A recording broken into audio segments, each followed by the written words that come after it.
More chips, don't let the salad win. That's the message in terms of nature of the food maybe that we consume in Wales. Wrexham.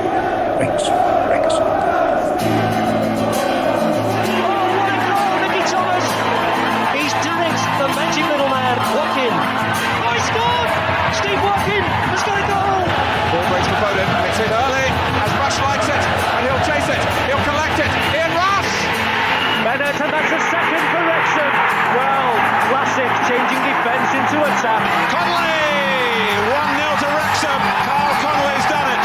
Crumble for options, put it back to Morels. Oh, it's a good save! Oh no, it is, and it's in the back of the net. Andy Morel. What a goal! What a goal! What a goal from Al Ross and Cardiff! Folks, good wake your kids up. Something special is happening here tonight. Wales are going into the semi-finals of the European Championship. Wanagati, Ferguson has definitely won it for Wrexham now. And here's Mendy! There's that race-class roll again! Saved by Foster! Wales are going to the Euros next summer. Wilkinson's wonderful Welsh women. Wales! Wales have done it! They've reached the World Cup! It's him again! Champions! Wrexham are promoted! They have their storybook ending! The first team in history to eat more chips and not let salad win. Hello and welcome to the Eat More Chips podcast, the official podcast for one of the most recognisable flags in the Welsh football supporters universe. In a week when a couple who travelled from Finland to England took first place in one of Britain's most unusual annual events, the UK wife carrying race in Dorking, Surrey. The event, held annually since 2008, featured dozens of pairs traversing obstacles including hills, hay bales, water hazards, and spectators bearing squirt guns and buckets of water in a 415-yard race to the finish line. Timu Tuvinen and Jata Leoninen, both 28, a team known as the Flying Finns, came in first, earning the grand prize of a barrel of locally produced ale. Britain's Edward Nash and Catherine Knight came in second, making them the first UK residents to cross the finish line and qualifying them to compete in the wife-carrying World Championships in Finland in July. The rules do not require participants to be married or even opposite genders, so long as the wife being carried weighs at least 110 pounds. Those weighing in at less than the minimum are required to wear weighted backpacks. Well, these two did enter, but were both disqualified because after finishing the course, they tried dropping their partners down a well and buggering off to the pub. Of course, it's Jamie and Daz. Carrying. I know. I mean, it just feels like, you know, somebody's playing the jockey and somebody's playing the horse. But you know, do you have to have? I wouldn't call my partner a horse. I'm not that. No, I don't have a death wish. Isn't the wife the jockey, and then we have to be playing the part of the horse? And I just wish I had all the attributes of a horse. That's all. Well, quite yes, gentlemen. Hello. What Hello. a terrible, awful, dreadful week it's been. If you're a Wrexham fan. Pretty good if you're a Cymru fan, to be fair, which we'll talk about in a second. It's absolutely tipping it down here, so before I grow gills, let's crack on, shall we?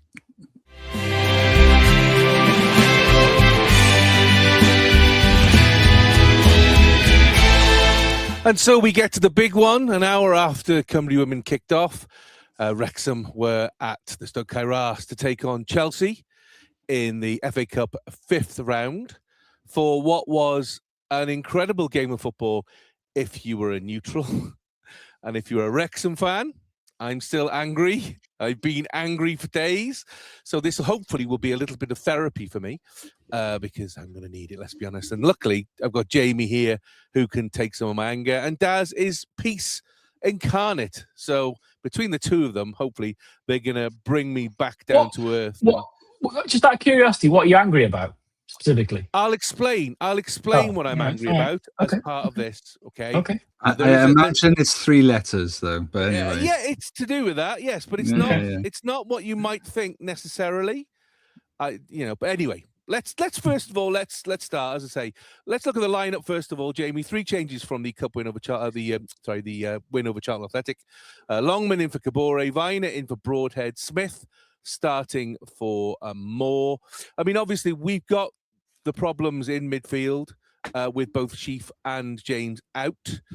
Do you think Dobson and Viner, before you saw what happened in the actual game itself, do you think Dobson and Viner are a fairly decent replacement, if not perfect?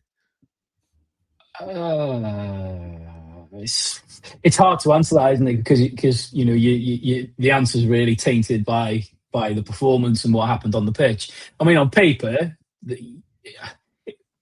it's the best option we had available in that position. I think. I mean, it was a bit of a shock that Dobson's name was on that team sheet, to be honest, because obviously he'd had an operation a few days before to put a pin in his wrist because he broke a bone in his wrist against Charlton. So it was a bit of a shock that he was even involved at all, because I didn't, people I was speaking to beforehand, none of us expected him to be involved at all. I think well, I wouldn't say it's a surprise, but the really interesting thing when this lineup dropped was what was Parky going to do? Obviously, in the previous round, he'd gone strong, but because of the 2 really important league games coming up very quickly after this, there was a part of me that thought, are we going to see some proper rotation? But as it transpired, no, we didn't really. It was a pretty strong lineup. I mean, Daz, as the neutral who was watching, if you were watching live, were you watching live? I came in to watch extra time and whatever happened afterwards. Oh, great, you got all the best bits then.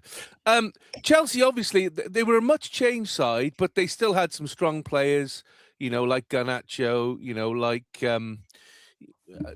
Some of the others. I don't know who they are. I don't watch the Premier League, so I couldn't tell you, to be honest. But they've still got a £1 billion squad, and even though this was a second string Chelsea side, these were still strong players. I mean, when you look at those on paper, do you think, well, yeah, they're just going to march all over Wrexham? There's no doubt about that. Well, yes, on paper, you'd think that on the basis that the wage bill you're talking about, the price tags that they all came with. They've had a bit of a rocky season, haven't they? The management change has seemed to have settled a lot of that. They've done really well to begin to play consistently better for in terms of watching a few more of the Prem games.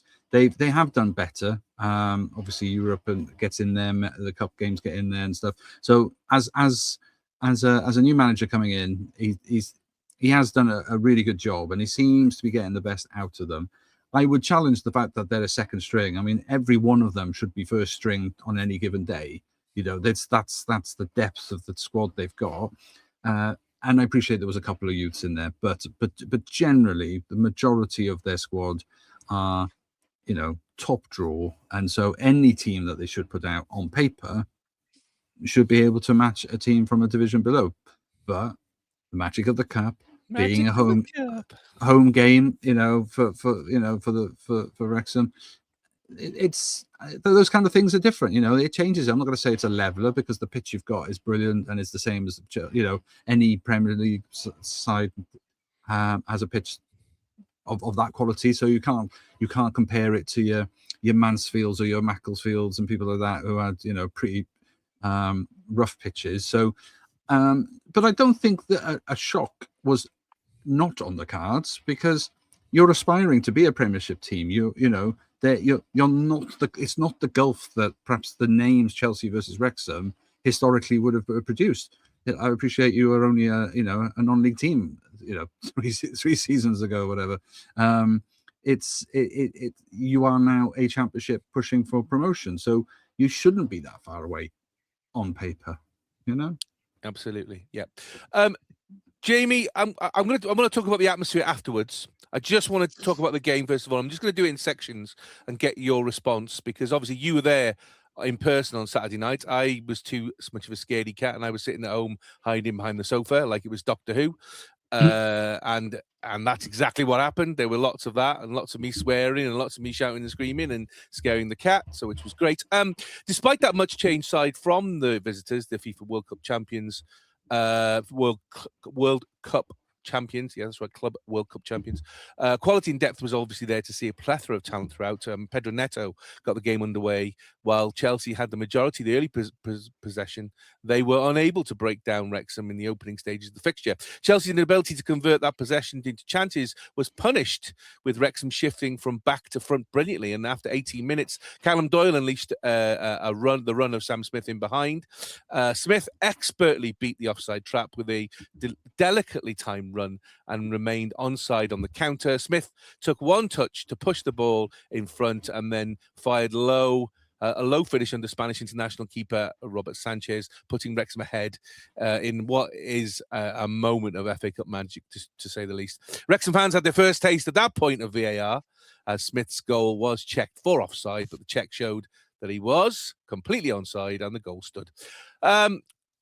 Wrexham kind of started well, Jamie, I thought. You could tell that Chelsea obviously were going to have the amount of possession, but Wrexham didn't look scared to give them possession, which obviously is a bit of a Wrexham trait at the moment. You know, we're quite happy with the opposition having the ball, and then obviously the pass by Doyle and the finish by Smith was absolutely stupendous.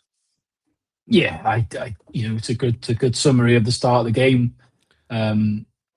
Chelsea had a lot of the ball, but like you say, we will have known and expected them to have a lot of the ball throughout the course of the game. You can say what you want about the lineup and the team they picked, but that's some quality players that they put on the field that you would expect to be able to retain the ball. But to be fair, yes, they had a lot of the ball, but they didn't do a great deal with it at times, during the game. And I think we were a much bigger threat. And you could tell the players were up for it. You could tell, the atmosphere, like you say, we'll talk about in a minute, but the atmosphere was very much a fuel for what was on the pitch. And then it led to that relatively early goal. And like you say, yeah, in real time, you just think, oh, it's a hoof forward, and your first thought is he offside? I have to be honest, at that point, I totally forgot about VAR. It was only when it popped up on the screen, because obviously the two temporary scoreboards that they've got on at the Kop end, it popped up on there saying checking goal. But obviously, watching it back, the ball from Callum Doyle, I mean, Wrexham have been accused of, and maybe correctly at times over the last few years, of being a very Route 1 team at times. They're not, not a lot this season. They've evolved massively this season, in my opinion. But in previous seasons, we have, it is a tactic that we've used, which is a long ball up to a big target man. This wasn't just a hoof forward. It was a precision pass forward, and credit to Sam Smith to stay up right on side and on the shoulder of those two defenders, both of which were big lads, quick lads, and he timed his run absolutely perfectly. And as the ball comes over his shoulder, the touch that he gets on the ball just to take the sting off it, and then it leaves the goalkeeper completely in no man's land. He's kind of half coming out, and then he realises, I think if Sam Smith doesn't get the touch, it probably rolls through to the keeper. But in getting that touch, it just took a little bit of the sting off the ball and left the keeper in no man's land. And it was almost like a slow motion pass into the goal. But it went in and the place just erupted. And I, quite rightly, I think we took the lead. We were the better team, I think. I mean, Daz, are you surprised that a keeper like Robert Sanchez, as I say, Spanish international, worth a pretty penny, to say the least, he didn't stand his ground at all. In fact, he didn't seem to know what to do when you look at him. He's kind of moving a little bit forward, and he's backing off, and you're thinking, you can't give this guy that much space. I mean, do you think he was just overconfident that Smith wouldn't be able to finish, or? No. I think his movement originally is because he doesn't think he thinks the ball's coming through to him. I think Jamie's right. If Smith doesn't get that touch, it skips through and he scoops it all up. I think that touch was unexpected because he just didn't think he'd be able to make it. I think then that changes his mind. He's realised, right, okay, I'm now in a situation. So obviously he's got to reposition himself. And then I just think it was a really good finish. I've seen a goal like that many a time against, some really good goalkeepers. If you just get it in the right timing, whatever the position is of the goalkeeper. He's not one of those sort of like, Alisson Becker's where he's big, he holds himself up massive, waits for the shot the last second and tries to, make it as difficult, sort of like a Schmeichel style in all of those. He's just a different kind of goalkeeper, but I just think it's a really, really clean finish and he takes it early. I think that's the thing. I think everybody's probably thinking he's got 2 more touches in him somewhere. I don't know if he's naturally left or naturally right, but the fact he took it as early as he did, there's a defender sort of bearing down on him. Like you said, they're fast. Those defenders. There's definite pace, but they try to play the offside, and it's a long way away, of course. So they've still got they've got a lot to do to score from the halfway. So in that time, though, he's being pegged back, and if he waits any longer, he probably does get a toe, in and takes the ball away. So. I think it was just a combination of a brilliant pass, a brilliant touch, and taking the effort nice and early. Just catches everybody off guard. Jamie, we will talk about VAR a lot in this section, but obviously this is the first, as you say, you'd forgotten about it. To be honest, so would I, until the commentator suddenly said, they're checking for VAR. I was like, oh no. Were you worried that he might have been offside? A little bit, because like I say, in real time, it was one of those situations where, the ball gets pinged forward very quickly and your eyes catch up with the ball and you see that Sam Smith's a yard ahead of the defenders. I did think, is he offside? And then when that dreaded VAR checking the goal thing comes up, my heart did sink a little bit, and obviously we experienced it fully experienced it later in the game, which we'll talk about in a minute. But it was the start of what was going to be an interesting first experience of VAR. Well, Smith almost doubled his tally for the evening after just 11 minutes later, but a slight slip in the box denied the forward from testing Sanchez again on the break. Chelsea's keeper was kept busy in the minutes that followed, making several last-ditch saves to keep the deficit down for a senior side. After an excellent first-half performance, Wrexham were handed a cruel blow after 40 minutes as Chelsea levelled the scores. Garnacho's close-range effort was cleared off the line by George Thomason, but his clearance was an unfortunate one. Ultimately, it ricocheted back into the goal after deflecting into the net off Arthur Okonkwo in a terrible stroke of bad luck. I mean, Wrexham, after Smith scored the goal, Wrexham really did put major pressure on Chelsea for that kind of 20 minutes after that. But this was an absolute gut punch for me. It really was.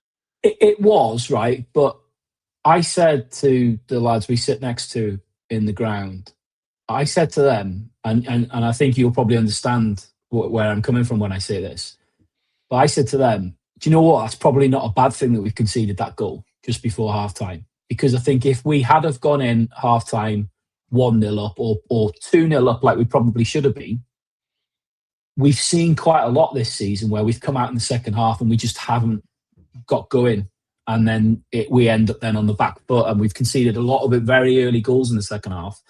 And I maybe a bit perversely, I thought in my head, I was like, do you know what? It might actually be a good thing that we've conceded that goal just before halftime, because it'll flatten everybody down a little bit, and then it'll give them something to come out with some serious momentum in the second half, which is kind of what transpired. I mean, the goal itself was, Garnacho, which, well, I'll talk about in a little bit more detail towards the end. But will it have the word knob, twat, and fuckface in that description by any chance?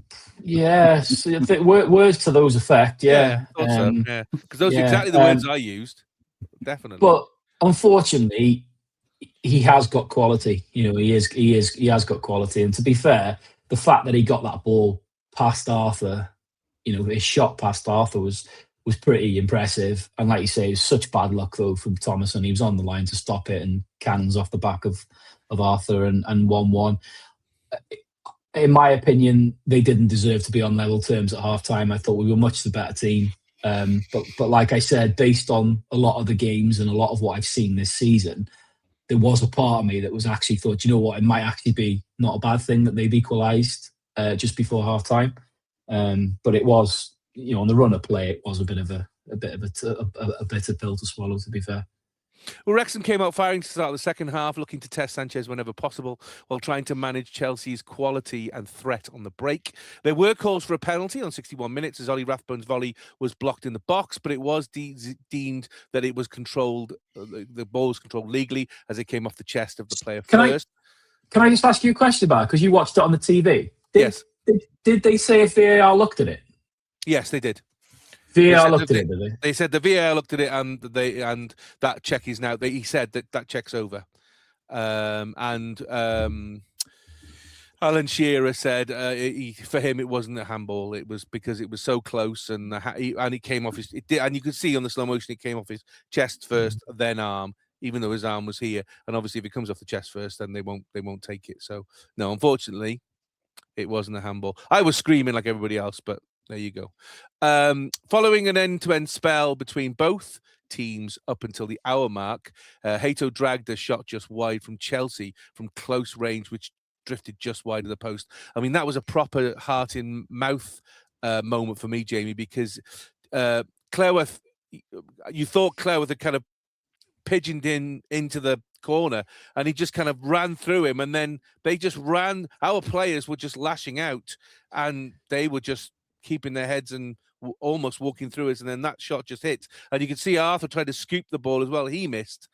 That was so close to going in. Yeah, they had a few moments throughout the game. I mean, you know, there was one where Pedro Neto hits the bar and stuff. You know, they had ultimately this comes back to what you were saying at the very beginning about the side that they put out, regardless of whether this is like their second string or whatever.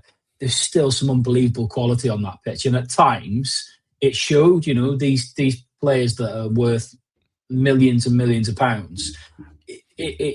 There were little flashes at times, you know, particularly in the final third where there was just a little bit too quick, a little bit of skill or whatever. And we did ride our luck a little bit on a couple of occasions, but I think over the course of the game, the 90 minutes, I think we more than matched them over the course of the 90 minutes. Well, neither side could pull away as time continued to pass the Stoke Kairos, and Wrexham more than holding their own against the two-time Champions League winners. Just as the game looked set to head into a potential extra time, Doyle provided a moment of magic to restore Wrexham's lead. Dobson's corner found Windass at the edge of the box, and Wrexham's number 10 struck a sweet volley towards the goal before a moment of absolute genius from Doyle as he diverted the ball past Sanchez with a perfectly weighted flick. I didn't catch it in real time. I just thought it hit somebody and went in. But when you actually watch the slow motion, then the flick was incredible. It comes to him and literally just goes doof. And off it goes, sending the keeper the wrong way. I mean, Daz first, that's a Liverpool standard goal, isn't it? Really, it's that level. No, absolutely. I mean, I think the period of play, you know, you were showing a lot of decent use of the ball, possession, being aggressive, tackling. And putting Chelsea under pressure, and I think that's part of where there's a little bit of panic in the Chelsea side in that moment. And so when you get another moment where the corner's not being dealt with properly, and it goes to the edge of the box, and you're knocking it back in. There was quite a few moments where that pressure was paying off. So then this moment comes along where it comes back to the edge again, and this time it's driven through. I think Chelsea were panicked. I don't think they were really well organised at that stage. I think they were trying to play a certain amount of the offside on that, I think, as well. The line was all gone and everything like that. But Doyle's in the middle there because he's clearly gone up for the corner, and it is that reaction. I mean, you just see it being drilled into the bottom corner, bottom left corner, isn't it? Yeah, where you think the keeper's going to get it because he's obviously begun to move for it, and just being able to divert anything, just to get anything on it, was going to help throw the keeper off and maybe give yourself a chance. But the fact that he gets such a good connection, I mean, it's a genuinely good connection, and it completely takes the pace off the ball and goes the other way. Fair play, fair play. And he's clearly in an onside position as well. I think a few of the defenders were kind of looking across to see what was happening. But he was one of those few players that gone up for the corner, tracked back enough, and was clearly in an onside position. So, and you just got to think at that stage of the game as well. What a great time to put yourselves ahead and giving yourself a chance. This could really happen. And Jamie, I mean, you're a massive fan of Doyle anyway, which we all know. What was your reaction like? I mean, did you realise it was him? No, I only knew it was him because obviously he reeled off to celebrate, and it got announced that it was him that scored. Exactly like you just said, in real time, I just thought it was a deflection. I thought Windas's shot, just put it back into the danger zone, and I thought it just cannoned off Doyle and went in. It was only when, like you say, watching it back, you realise how good of a goal it was. Like you say, I'm a massive fan of Doyle, and I've been praising him most weeks for the last couple of months. I'm at a stage with him now where I'm a little bit worried, to be honest with you, if he carries on and finishes the season like he has, because if he carries on, he might be playing in the Premier League next year, even if we're not, because he is next level for me. He is next level. I think the reason why he's playing in the Championship and probably why he's not at Man City now is, I think, the one area of his game that it probably needs to improve on is losing the ball when he brings it forward. He loses the ball from time to time.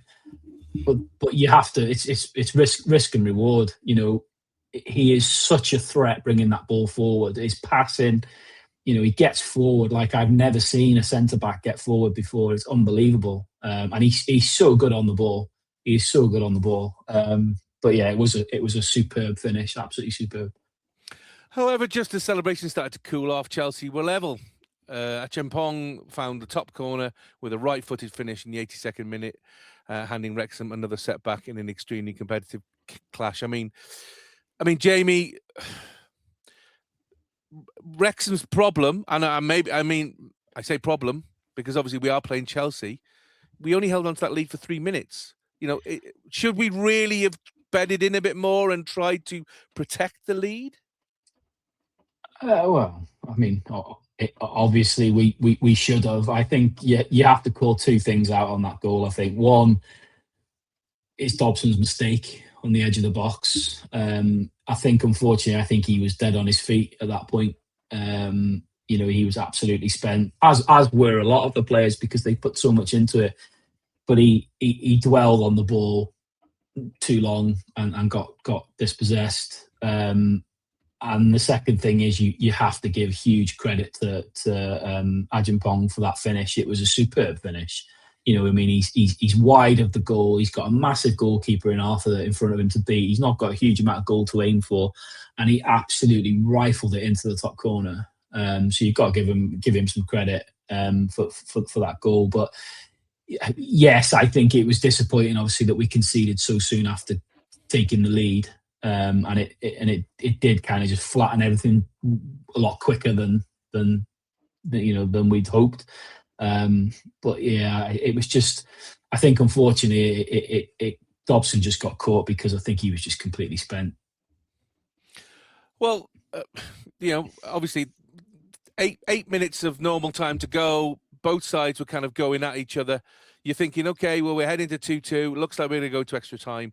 And then we were dealt a very late blow on 93 minutes. George Dobson was sent off following a VAR review for his challenge on the onrushing Garnacho. Here's the picture I've got. Here's the still that I've got with regards to, you could see Dobson's face. Dobson's face is basically, I'm going to snap you in half, mate, which I think is quite funny.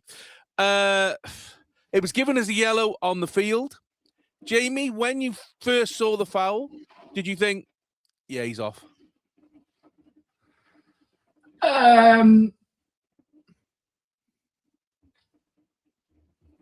Genuinely, in real time, when I saw it, I thought it could go either way, because obviously in real time it was a very, very fast.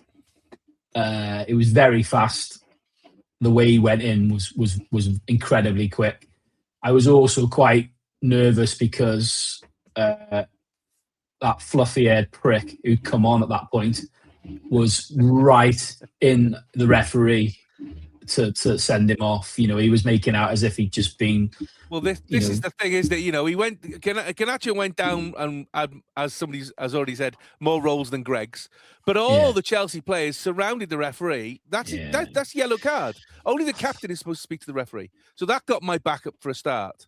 And I just knew as soon as that started happening, Chelsea are used to VAR. They know how to play the VAR game. Wrexham aren't. This is the first time we've ever had VAR.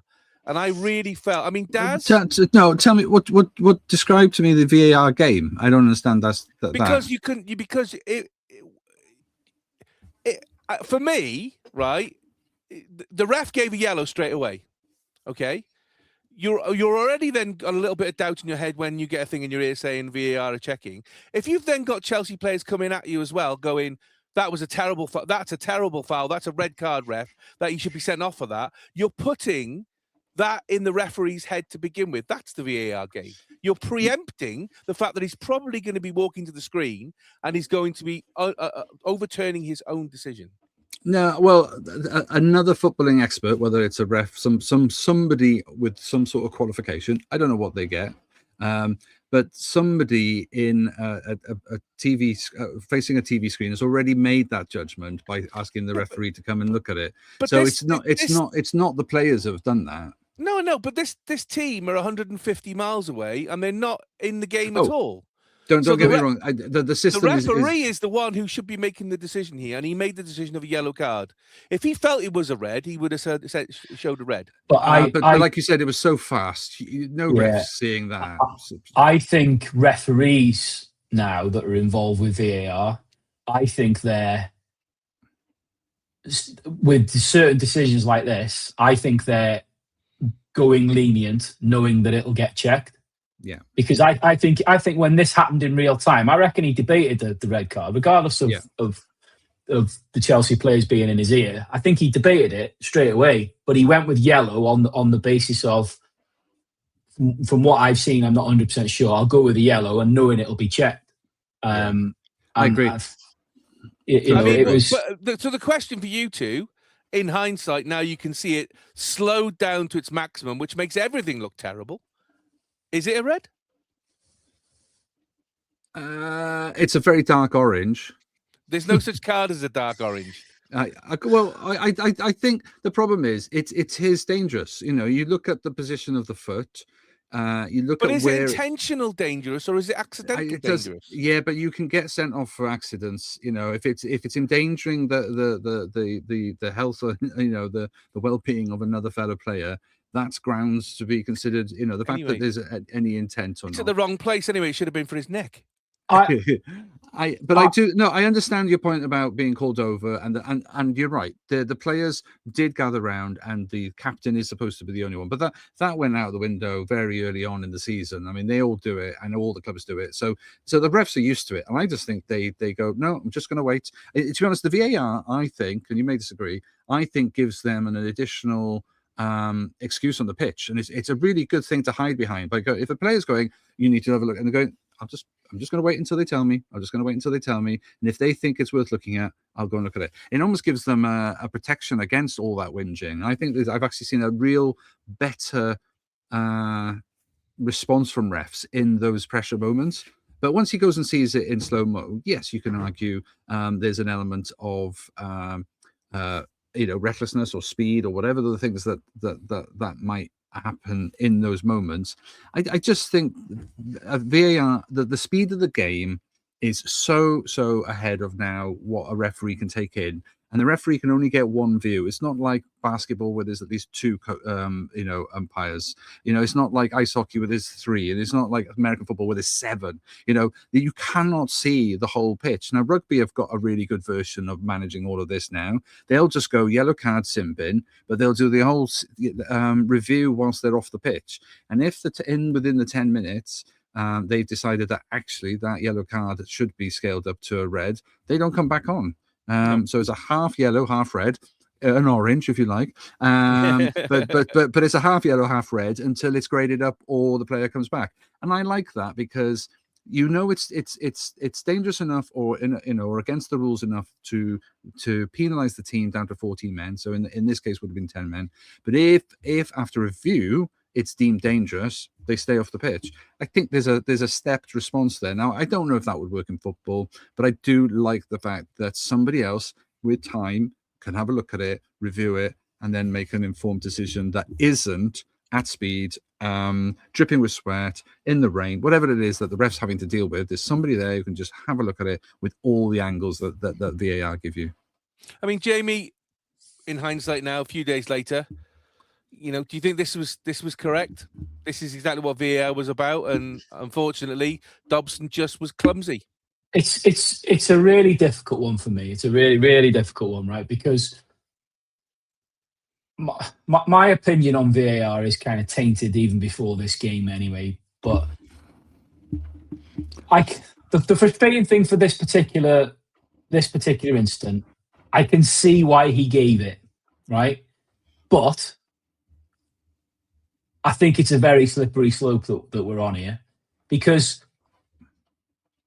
what he's basically saying here is he's given the red card for the intent, because the contact was minimal.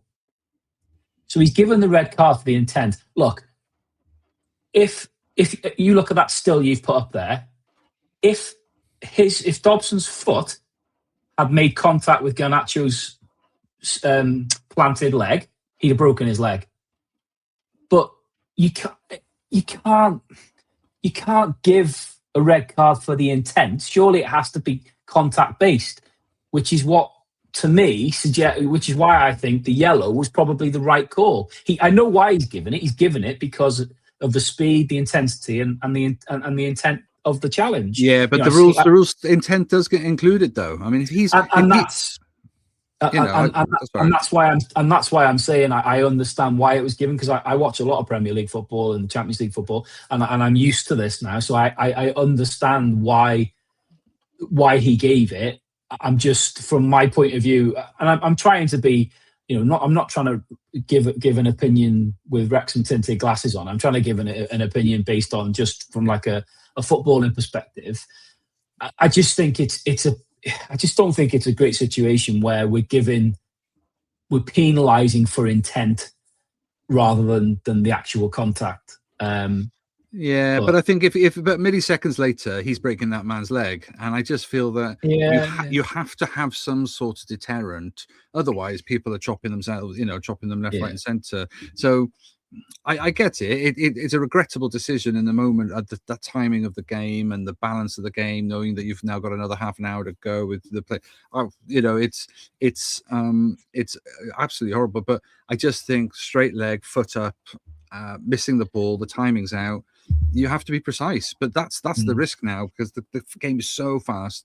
Garnacho, I hate him. He's ex-Man U. Everything about him, I don't like him at all.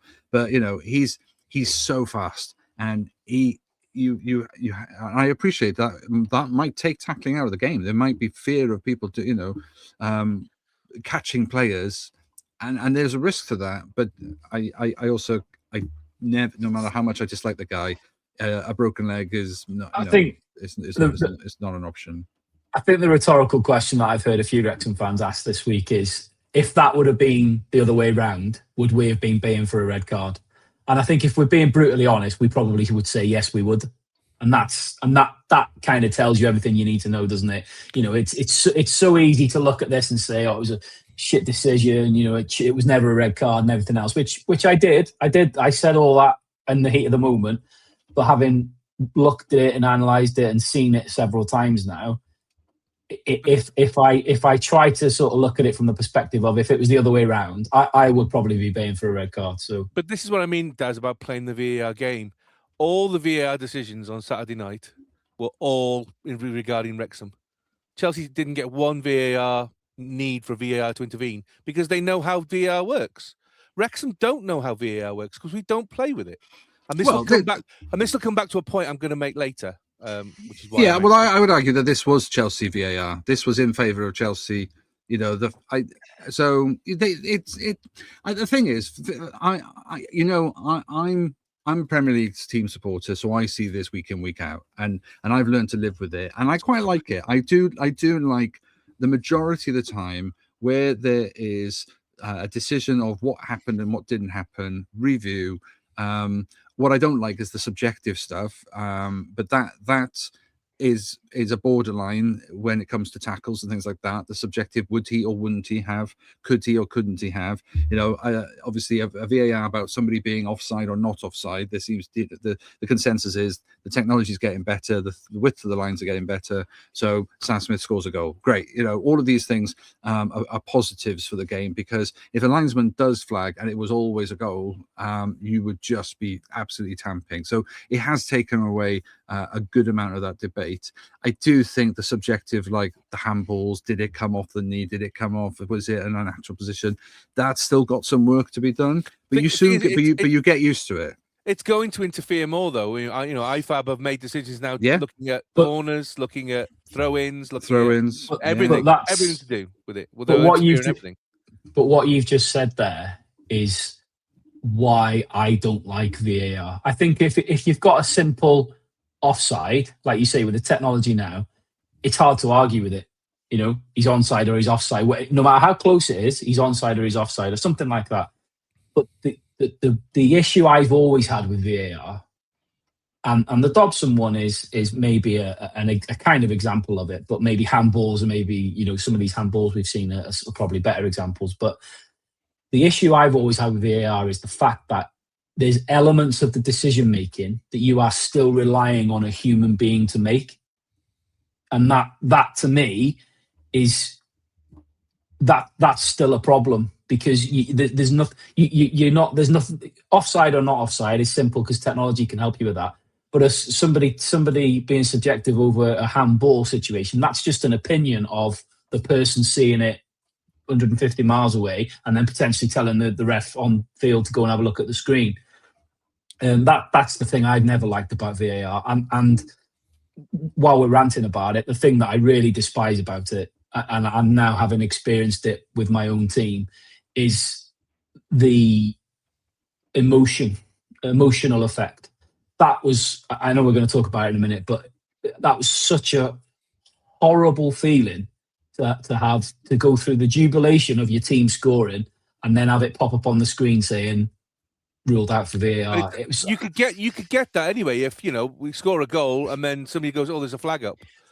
I think with VAR, it's the time it takes, because you celebrate for much longer, so therefore your fall is a lot harder, because it can take such a long time to draw the lines and everything else. Yeah. Anyway, we'll talk about that in a second. Yeah.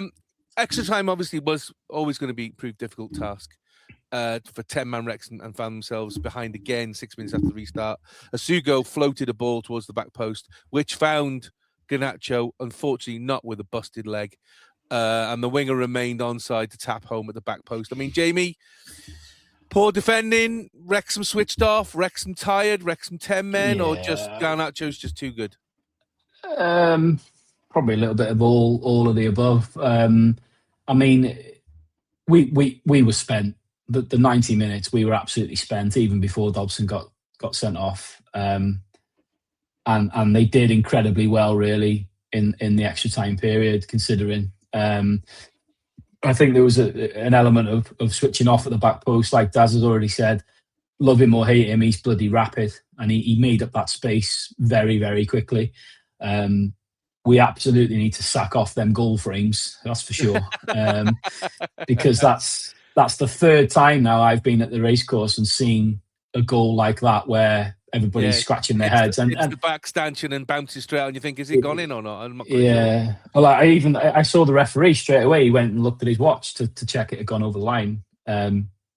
But look, it was a decent finish, to be fair. But yeah, we were just caught sleeping a little bit, / tired. And at that point, I did, I kind of feared the worst at that point. I'll be honest.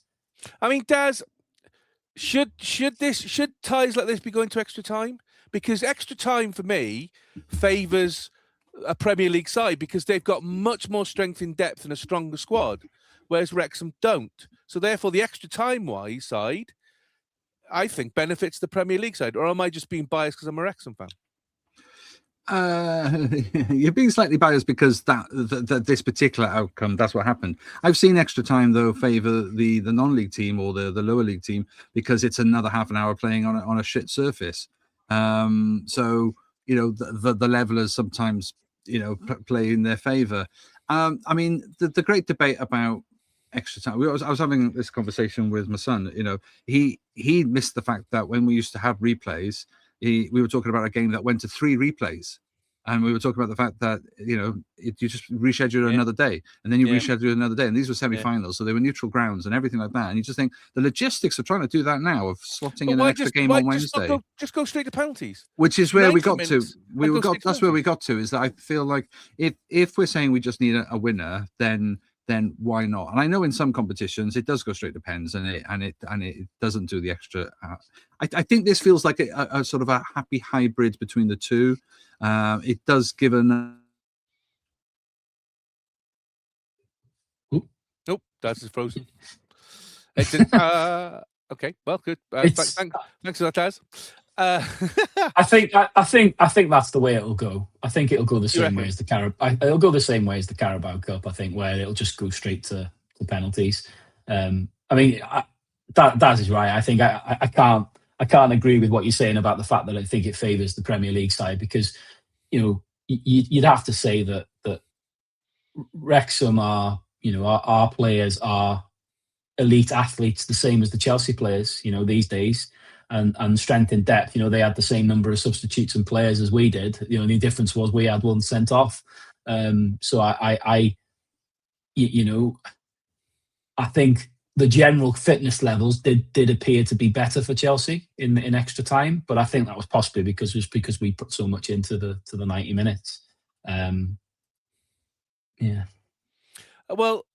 Despite being 3-2 down, Wrexham tried their best to earn the penalty shootout. Windows fired just over from a quick set-piece routine. And Kiefer Moore saw a late header blocked with minutes to spare. And it looked like the hosts had managed to draw level. Looks like Wrexham had managed to do it and force penalties as Lewis Brunt fired home for the resulting corner at the back post. But yet again, VAR intervened and he was judged his foot was offside and the goal was ruled out after 116 minutes. Now, I'm not going to argue that Brunt is offside according to what we saw on the VAR check. I'm not going to argue that. If he's offside, he's offside. Nothing you can do about that.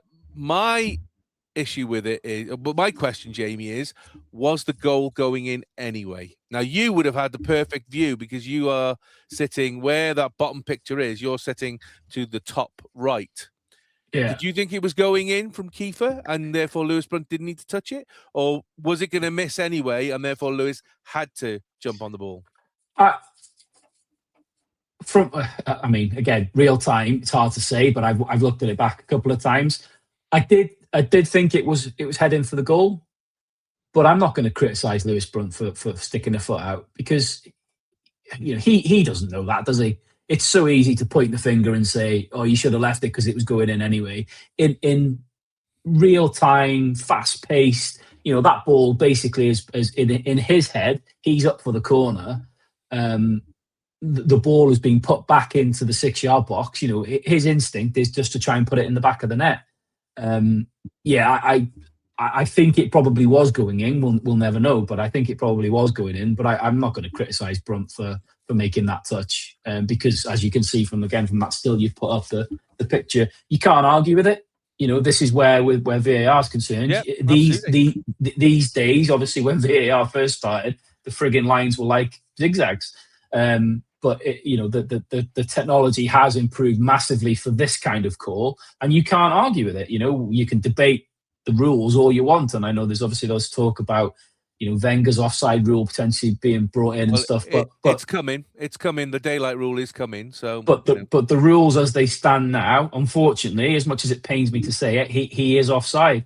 But I can't tell you, like I was saying before, I can't tell you, experiencing that for the first time, the jubilation in the ground when that goal went in was unbelievable. We were backs against the wall. We were spent after nearly an hour and 120 minutes. We just about made it through extra time, and we thought we'd equalised. The jubilation from that goal was unbelievable. And then I looked across, checking goal, VAR checking goal, possible offside, and my arse just sunk. It was such a, and I've watched, and I posted this after on X. I've watched for years. I watched loads of Premier League games, loads of Champions League games where I've seen goals disallowed like this over and over again, and you think, oh God, that must be really shit. But experiencing it for the first time when it's your team, honestly, the words I used afterwards, it was the VAR sucking the soul out of football because of things like that, and that's one of the reasons why I don't like it. Well, O'Brien had a last notable chance, came within inches of levelling the scores, but his curling strike ended just wide of the goal. And then with Wrexham absolutely dead on their feet, João Pedro added a late goal with seconds to spare as Wrexham fell to an incredibly hard-fought defeat against Chelsea. Captain Dom Hyam was selected. He made his 400th career appearance in total. Max Cleworth also making his 200th career appearance on the same night. Jamie, disappointing result, but Chelsea had to clear the bench. They had to bring on their strongest players against a team in a division below them. And for large parts of this game, we outplayed Chelsea, particularly in the end of that first half, that 15, 20 minutes of the first half. How pleased were you to see this Wrexham stand up to a club like Chelsea with all its resources and really give them a fight? So, like you said, they had to empty their bench and bring on all their star players, or the star players they had on their bench. Just the two that I wanted to mention. One is the fluffy-haired prick. I hated him anyway. I absolutely despise him now because seeing him first hand. Can you name him? Because for me, there were a lot of fluffy-haired pricks on that field. Kukurea, the one that basically Kiefer Moore was screaming at while he was on the floor, which I just the one that Kiefer Moore screamed at, he's a fucking baby, is because you could. There was a video that you could see. That's what he said to him. I've never liked him, and he's always come across to me as like a bit of a shithouse. Like we saw with the Dobson challenge, always in the referee, he play acts, he time wastes. He's a Spanish modern day shithouse. And that's experiencing him firsthand. I dislike him even more. And then the other one is Garnacho, and he got a lot of stick, and I'll be honest, I'm not quite sure why he was getting booed from the off. I don't really know what that was based on, whether it was just because he used to play for Man United. Are you a man or a woman? I think was my favourite chant that I could hear, which was like good. I tell you what was bang out of order, and you probably don't know this, and you've probably not seen anything about it. I couldn't get my phone out quick enough to try and film him doing it. But when Brunt's goal was disallowed, after he scored what we thought was the equaliser, and then it was disallowed for offside, he turned round to the Wrexham lager stand and he was giving it the whole calm down like this and giving shit to the Wrexham fans. And I'm like, mate, you are supposed to be this worldwide superstar, and you're acting like this is the same guy who sat on the Mold Road stand, advertising holding, and he was so lucky that somebody didn't grab him by behind the neck and pull him in, because there was a steward there, and the steward was basically trying to keep Yeah. people away from him, because they Yeah. would have gone for him if he'd have stayed there much longer. Again, But- there's no need for that. Why antagonise? No, Why there- antagonise? There's no need for it. It really isn't. there isn't. But I mean, to go back to your question. So, when the dust settled, this is probably the worst case scenario for us. We've lost the game. We've had to play 90 minutes and extra time. We've lost George Dobson for 3 games through suspension. We've lost Kiefer Moore with injury. It was probably, like I say, on paper, worst case scenario, but I wouldn't change it for the world. It was for me up there as another FA Cup memory.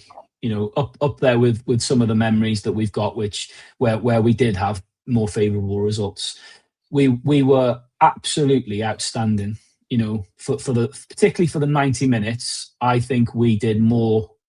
We did enough to win that game. I think we were very unlucky not to win the game. We certainly didn't deserve to lose the game 4-2. That scoreline is absolutely not a reflection on the game. And I think every single one of the players, Parky, the tactics, everything was spot on. The crowd, every single person that was involved in the football club played their part. And it was an absolute, yes, disappointing, but it was an absolute pleasure to be there and witness, and something that I'll remember for a long time.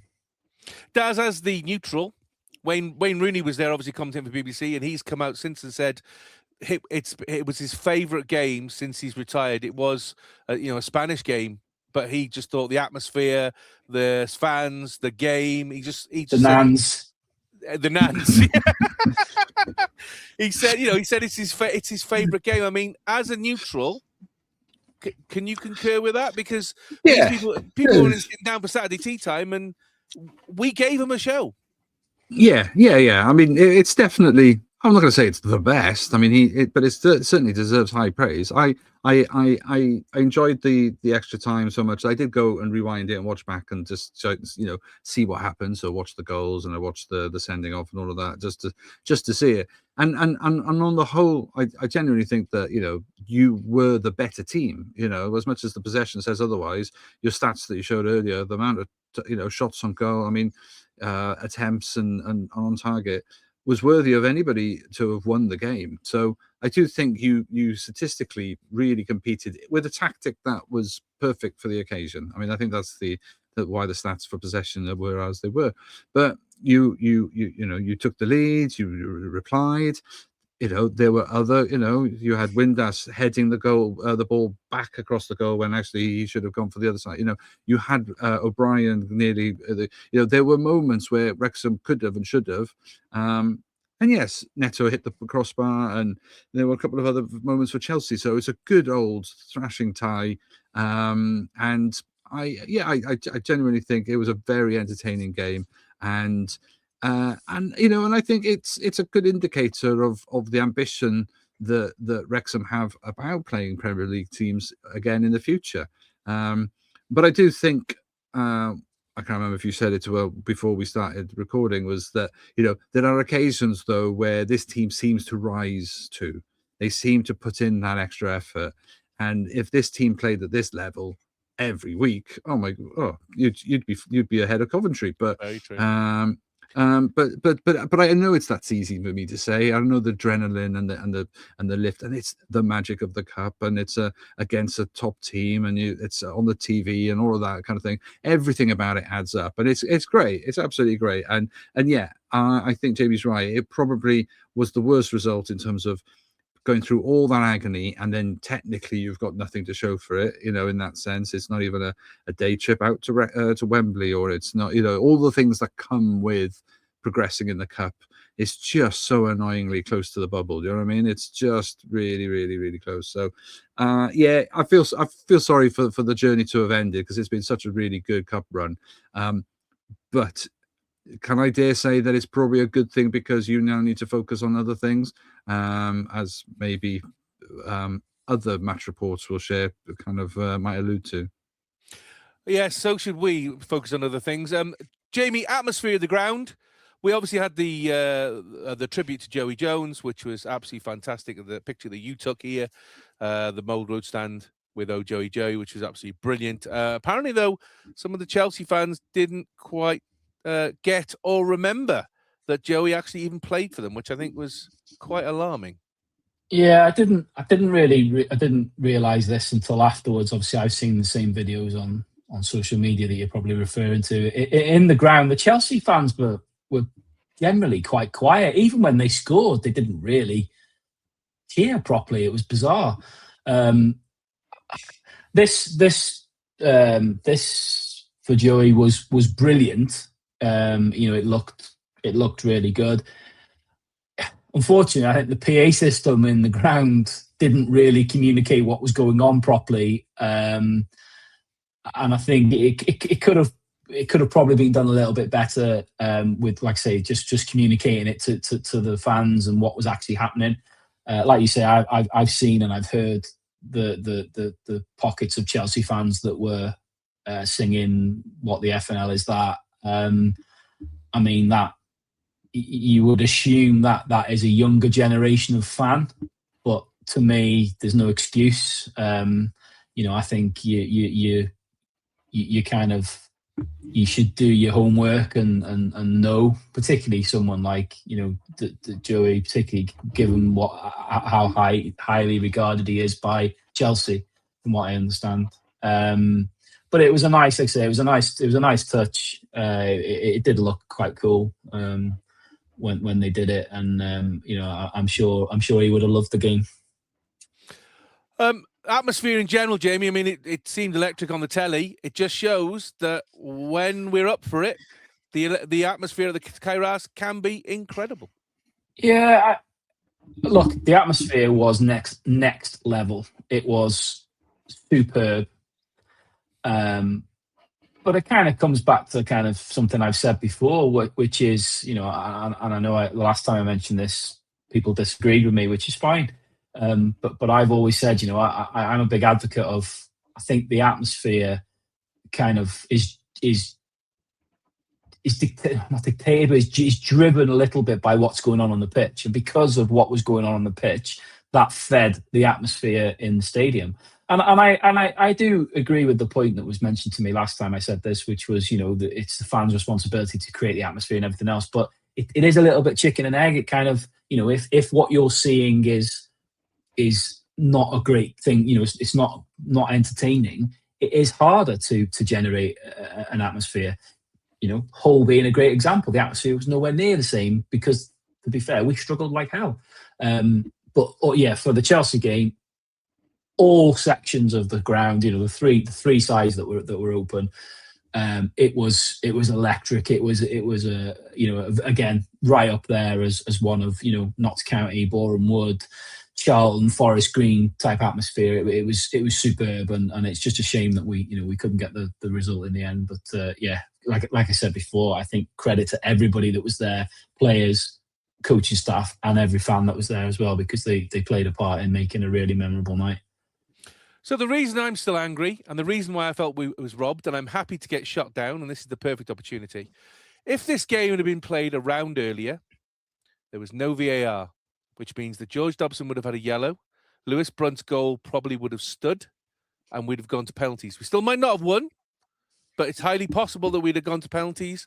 They might have still scored, and it might have been 4-3. Obviously, we don't know, but one round earlier, everything is very, very different. Should you have a competition where the rules change 2/3 way through the competition, and also change in the favour of certain teams who play under VAR? Wrexham do not play under VAR in a day-in, day-out basis. Chelsea do. So they know how VAR works when you're playing the actual game. Is it fair that you change the rules at a stage in the competition in the favour of the stronger sides in it, which already have our favourites because of the strength in depth they have and the players they have, and etc. and so on? I'm happy for you to tell me that I'm full of shit, but for me, that's why I'm angry. I feel we were robbed because VAR was used where I feel it shouldn't. You either do it from the beginning for everybody, which practically you can't do, or you don't do it at all. and you keep it out of the competition. So the playing field, literal playing field, is level all the way through. So happy to discuss. I don't. Obviously, this is like the second time now you've mentioned this whole thing of like Chelsea playing the VAR. I can't agree with you on that because I don't think that's a thing. I don't think Chelsea play in the VAR. I don't think the players can play VAR. I think, like I said before, I think the referees are probably utilising VAR a little bit more to their benefit now to maybe be more cautious with decisions, knowing that it's going to get checked. But I don't believe the players are playing the VAR because they can have no influence. You know, if you take that Dobson challenge again, if he gives that yellow card, the fact that fluffy haired prick was in the ref's face saying it's a red, it's a terrible tackle, that has no impact on the VAR is checking it regardless. So I can't agree with you on the Chelsea playing the VAR because I don't think that's a thing. But I do wholeheartedly agree with you about VAR in the competition. It's either got to be there from the start or not at all. You can't bring something as significant as VAR in to a competition halfway through. You can't. I mean, go back to round 3 when we beat Nottingham Forest, and I know there were loads of fans, there were loads of pundits, all said the same thing that weekend. How refreshing it was watching a weekend of football back to how it used to be, where it was just the referee and the line, you know, the officials on the pitch's decisions. There were mistakes made that weekend. There were good decisions made that weekend. But I'm a believer that with, you know, with decisions and stuff, that it swings and roundabouts in football. Yes, there are some terrible decisions given sometimes, but it swings and roundabouts for me. And like I say, I'm not a huge fan of VAR. I never have been, and it's nothing to do with this Chelsea game. I'd say I watch a lot of Premier League football. I'm not a big fan of it. There's lots of elements to it I don't like. But I think I agree with you for the FA Cup. I think you've either got to have it right at the beginning at all grounds or not at all. I agree. I think I have a real issue with it being brought in part way through a competition because it does completely change the complex of games. I'm going to be somewhere in between because I do think you're right. I think I don't think they're playing the game. I think VAR is VAR. I think you can argue that they're familiar with the waiting game that comes with it. They're familiar with the fact that the goal celebrations are sort of stilted because you then waiting for the results. I get all of that, and that's a bit rubbish. But the fact that changing. I like VAR because I do think that there are certain occasions where you can say, like Jamie, you're saying, like sometimes there are decisions that go for you and sometimes they go against you when there isn't VAR, but it swings and roundabouts. But not in a cup game, it isn't, because once you're out, you're out. And in a league, you can say that it might balance out over a season and stuff like that. But in a cup game, if you're on the losing end of a decision that goes against you, and all along that goal should have stood, and you get knocked out, it is quite gutting. It is quite gutting, and I feel that there's a certain amount of acceptance. You know, I might not like it, but there's an acceptance to know that getting knocked out in a fairer situation feels okay to me. You know, I feel like we get beaten fairly. Now, bringing it in at the late stage, I am surprised that they do that. But to be honest, there's examples of it elsewhere. Because we were watching an international game where we've seen the women play international games sometimes with the VAR and sometimes without the VAR, and that's in the same tournament mid game and flipping back. So I think you're right that there should be some consistency. But if I could be devil's advocate, I do think, though, that once you get to the real meaty end of a competition like this, whether it's maybe it's semi-finals, quarterfinals, whether it's, you know, whatever stage, bring it in feels like this. I think it's okay. I do think it's okay. The fact that it's you were on the losing end of those decisions this time sucks, and I do feel for you. I do feel all decisions, Daz. There wasn't a single decision that went but I think that's coincidence. I mean, I don't think they purposely held their lines better because they knew VAR was there. They're just good at holding their lines. You know, because they're used to playing under it, and Wrexham aren't, so they have an obvious advantage. No, but I don't think it's. But even then, the referee, they've also had situations where, you know, a referee might or a linesman might have have called them offside and they never were. And they're going to go, but I could have gone on to score a goal. I mean, I just think they're just good at it, and that's what makes you a Premier League player. That's my thoughts. The problem you've got though as well is, like, based on what you've just said there, agree or understanding or agreeing that it's being brought in at the meaty end of a competition, but what's to say that in round 3, when it wasn't there, that a lower league team had a legitimate goal cancelled out, and if VAR was there, it would have been able to verify it was a goal and potentially knock a Premier League team out? That's as catastrophic to them as the other way around. Totally. Totally. I mean, the best version for me would be the first round proper. All clubs have it, and because the qualifying games you can talk whatever version, but once you get to the first round proper, everybody's in the draw. But that's a huge infrastructure. There's a lot of games across the nation at grounds that are not used to it. I get all of that. I know it's probably a difficult thing to do, but I just think the idea of losing the FA Cup or not getting to the final on a bad decision doesn't stand anymore. It doesn't stand anymore because of the way that world football, and I'm not talking just about Prem, we're talking all the major leagues have some sort of VAR equivalent, and so does the World Cup and so does the Euros. So if it's important enough at the top level, then it's not going anywhere. It's so that's going to be around, but I can't see the major tournament choosing not to use it when all their other games they do. So Sunday, and Wrexham and Cardiff City women were both at Park Avenue in Aberystwyth to play in the semi-final of the Bute Energy Welsh Cup. One change for Wrexham from the Cardiff win in the league the week before. Mas Mahmood coming in for Ava Suckley. I mean, Daz, no surprises really that she doesn't really change a huge amount now. She's kind of feels that she's got a strong kind of clump there, and if they're winning, why change them? Yeah. I mean, I think if I'm Suckley, I'm probably a little bit put out because I think you've had a good game and probably deserve it. But we're talking some really good players being swapped by other good players. So I think you've got some small amount of rotation available, and of course Lily Jones, people like that injured or or at least carrying an injury that's not worth risking. There's been a few rotation in the middle, but ultimately you've got you're solid at the back, and then you've. Nice seeing Hughes continuing getting the run out as well. So, no real big surprises, I don't think. Well, a definite game of two halves where Wrexham were concerned. I mean, Cardiff have made a lot of changes as well. They benched Lisa Owen, Fionn Price and Mackenzie Olden and brought on Pero, Seren Thomas and Michaela Cook, as well as Billingham and Barry were all on. So they'd really front-loaded. Plus, they changed their formation ever so slightly, packed the midfield a bit more, emphasised more on the wings. And definitely for the first half, it was very, very to and fro with both sides having, some great chances, but no real killer instinct from either from that point of view. The only thing in the first half for me, Daz, was Mas Mahmood did have the ball in the net on 44 minutes, racing on to Josie Smith's clever lofted pass, but the flag was then put up for offside. When you watch it back, and they even commented it on Espadrek, she was a yard onside. I mean, can you accept? I mean, we were talking about VAR. I was screaming for VAR on Sunday, and of course he wasn't there.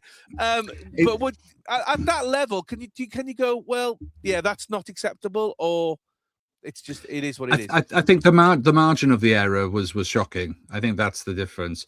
But even at this level, I know the risk of being disrespectful, they're not as fast as the Premier League teams. They're not as fast. The reactions, everything about this game is just a slightly different pace. Even then, it's still fast. It's elite athletes in terms of playing a game to a high level, and you would think that the officials should be able to match that to as good, certainly better than how far that one was off. Now, whether or not it was a mistake or should they've not blown it up quite so early or something, there's all those reasons why you just think sometimes this is where the VAR comes into its own.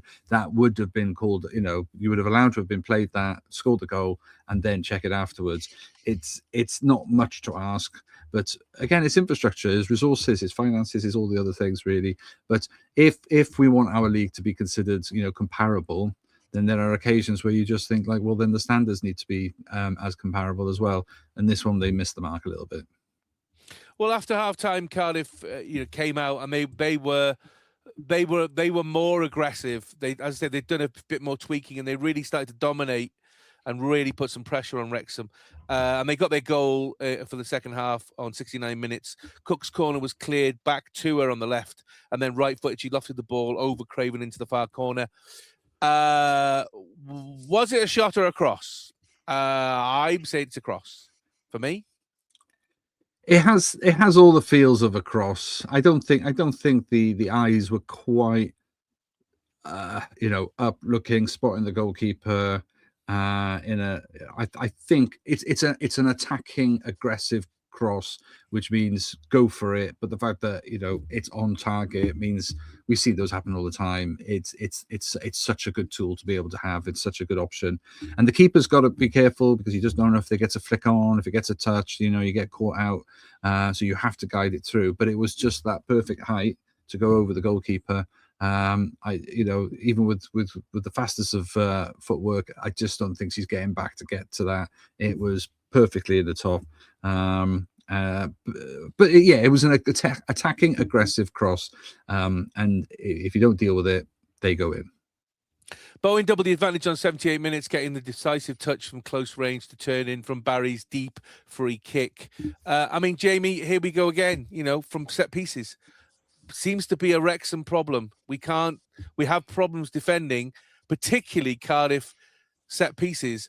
Is that because we have a problem with set pieces, or is it because Cardiff are really, really good at set pieces? I think, based on recent events, you'd have to say it's a bit of both. We know they're a threat from set pieces, and for whatever reason, we've had difficulty defending them. I think this could have been a very different game. I think you glossed all over a little bit in that first half. Obviously, there's the Stevie Wonder offside decision, which you mentioned, but there was those two chances by the two defenders, Harvey and Wild Goose, just 6 yards out, and both of them should have buried them goals. We could have feasibly been 3-0 up at half time. Michaela was furious because literally that was right in front of me. Michaela was furious because she slammed the ground and she was really angry with herself. But I think that could have been 3-0 up at half time, and it would have been a very different game. But I think, like you said, credit to Cardiff. I suppose they did come out and with some intent in the second half. And that first goal, I agree with you. I think it was a cross. With the greatest respect, I don't think that was a shot. I think it was a cross that she just caught sweetly. But yeah, the disappointing then to concede that second goal, sloppy concede, and again for it to only sort of creep over the line, because I can't remember if it was the defender or the goalkeeper got a bit of a touch on it, and it just kind of it flopped over the line a little bit, didn't it? But it'll be something that I'm sure they'll be looking at and trying to get out of the game, this set piece scenario, because it is probably the one area you'd say is probably a bit of a weakness at the minute. Well, by this point now, Cardiff are 2-0 up. Ava Suckley, Lily Jones and Liv Fuller came on. Liv Fuller playing her first senior game in more than a year following her recovery from an ACL injury. Wrexham pressed and tried to put some pressure on, but Cardiff were always a threat. And we just weren't clinical. We just weren't clinical on the day. Knox eventually, a vicious deep cross, went straight through in stoppage time to actually score and make it 2-1, but it was too late. Really, there was no time to recover by that point, and Wrexham go out of the Beauty Energy Welsh Cup. No third final in a row for them as Cardiff walk away 2-1 winners. Very disappointing.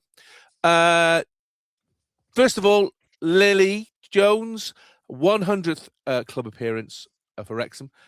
Jamie, she's nearly 21 and she's got 100 club appearances. Phoebe Davis also has 100 club appearances, but because Wrexham records only go up to 2018, because Phoebe was with the women's side before they were reformed, that they've not counted those appearances before 2018. But Lily Jones's ones are all since 2018.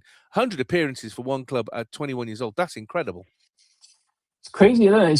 She seems like she's been 21 for about 6 years. I thought she was 21 when the first series of the documentary. Ridiculous. I've said this before when we spoke about Lily on here. She epitomizes what you want to see from a Wrexham player. I think some of the men's team, I think, could really benefit from watching and looking how much it means to her playing for Wrexham. She lives and breathes it, doesn't she? And the greatest satisfaction of it all is the fact that as we've come up through the from the lower leagues into the Premier, she's got better and better and better, and we've brought in we've brought in a lot of quality players, and as we talked about every week, you've got a very good squad of players now.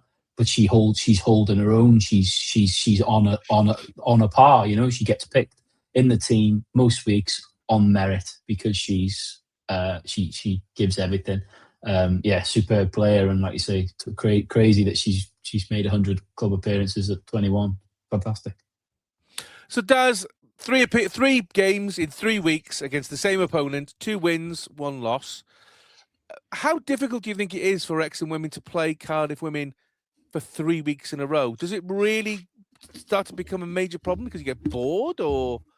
I mean, obviously, I don't know. It doesn't happen very often. You can work each other out as well as if you play the same team every single week. You start to work each other out. Surely. Yeah, it's such a rare occurrence. I don't think it's a problem you have to worry about that often. In terms of a problem to be solved. I think it was just one of these freaks of scheduling. The draw, which side of the draw you come in, and the fact that the league season was drawn around the cup game weekends. I mean, it's just the coincidence is huge. Yeah, and if you think about the 3 games, okay, let's be technical on this. One's a draw, one's a win, one's a defeat. So I think what that does prove is the 2 teams are incredibly even. I think it kind of consolidates how the league is looking. I think what we have to accept though is that the penalty shootout was great, and the fact that to win a trophy and break that dominance by Cardiff is a psychological blow in both ways. Psychological boost in the sense that you can beat them, you can win silverware now. That you can be competitive. So that's the duck off your back now. You've won a game in terms of regular game time as well, properly dominated and impressive performance. But it also shows that Cardiff, a wounded animal like that, will come back and bite you, and they've got the quality. And if they do have their top players on form, I thought Barry, again, is just a phenomenal player. Very physical. She's a very physical player. She's just really 18 and it's just brilliantly, aggressive, a physical player, and with such nous as well. So I mean, they've got a couple of game changers in that team. But then so do you now. I think that's the difference. So I think you've bought well. I think they're training well, or at least adapting to each other really well. You've still got a bit of the original heart of the team still in there, though, and you've just talked about Lily. Then that's an important one. But you've got to be careful that it's not a complete clean sweep of just former English Super League players or whatever. You just need to make sure that remains. I mean, Liv Fuller, when she came on, she injected some energy back into the side because they were flagging and for somebody who's been out for a year and to come on and make that level of difference, it did make me think, well, do you know what? When she's got a few more minutes, I think she's really going to make a contribution, which is great. Yeah, definitely. But I do think, but you had your moment. Like I say, you had your moments. I mean, if Davis gets that attempt, it was not an open goal, but it was a decent attempt where she had most of the goal to aim for. If Wild Goose gets that header down, I don't know how she got underneath it and went over. That's obviously being a defender, they're normally used to clearing the goal. That just feels all wrong. So they had their moments, and like Jamie said, they could have been a different result. But I think also it's also a healthy reminder that as much as cup game, league game, you know what, it's not that easy. It's not that easy. Nope. And I think a clean sweep of all 3 games would have been impressive. But I think Cardiff, rightly in many ways, just reminded everybody that they are still the team to beat this year. I mean, Jodie Bartle and Rosie Hughes came over to the Ultras, who they sang their hearts out all day, which was brilliant. They came over at the end and they were absolutely gutted. Jodie Bartle, actually, that was very, very cross, because I basically said to her, listen, you can't win them all. And she just looked at me, she said, but I want to win them all. So you're kind of going, okay, well, that's fair enough. And I had a lovely conversation as well with Jenny Sugarman before the game. She came, as I was putting the flag out, she came over and she said, but I like salad. And I said, oh, and she said, oh, but I like chips too. I said, well, that's fine. We're not vegetableist. We just think the salad shouldn't win. That's all. And then I had a lovely. Go on. No, go on. Well, I was going to say about the flag as well. When the SLC coverage was on, it was perfectly over Sean's shoulder for most of the. So there's all these, in-depth conversations, talking to former players, and then you just over the shoulder, you just see eat more chips over Sean's shoulder. It was beautifully, positioned. Yeah, I know. So good work. I picked my spot really, really well. Absolutely. But I had a lovely conversation with Jenny, and I basically said, whatever happens, what a fantastic season, and a large part of it is down to her and her team. She was very, very, she was very kind of, no, this team is brilliant. They're really, really good, and I've been very lucky. And then I asked her, I said, how much do they have to pay you to get that trophy out of your hand when you took it home? She said, well, I took it home to have some pictures taken with the family, and then I had to bring it back because it then had to be in a Eurovision Song Contest entry video. And those of you who are eager-eyed, look at UK's entry for this year. Look, Mum No Computer, Eins, Zwei, Drei. Look at the video for it. And in the passenger seat of the Mini that he uses, there's the Adran trophy actually in there. And in fact, one of the figures behind Sam, who is the lead singer, who's got kind of a monitor on their head, so you don't know who it is. The one, if you look at the screen, the one on the left, that's Jodie Bartle, because Jodie is her his sister. So she was there at the recording of the video as well. So she took the trophy along, and they put the trophy in the passenger side. And so there's a pub quiz question right there. What was in the passenger seat of Eurovision Song Contest entry for a video for the 2026? You can now say the Adran trophy, because there it is. One last question on this, Daz. So obviously, this is a cup game. We go out of the cup, but we have won the league fixture. Will this result affect the league fixtures following on? Because Cardiff obviously have got 2 difficult ones now, back-to-back against Swansea. And then we play them at the racecourse. Is this a factor? The fact that Cardiff now actually have said, like you rightly just said, we're not going anywhere. So you're going to have to fight if you want it. Or are Wrexham good enough where they can go, well, that's the cup, put it to bed, leave it alone, carry on with the league? Yeah, no, but I think it's a healthy reminder. Like I say, it's a healthy reminder that this is not a shoe-in, this is not an easy run-in, and it. Yes, of course, it would have been lovely to get to another final. It would be lovely to get another potentially, even if the league doesn't come your way this year, a double cup, winners would have been great. But the league's important. The league's the one with the European place. This is what it's all about.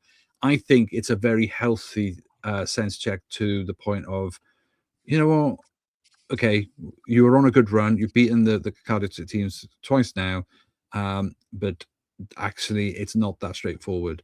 And of all the games to have coming next, you've got the better run, I guess. The TNS game being first. Cardiff have got to play Swansea twice.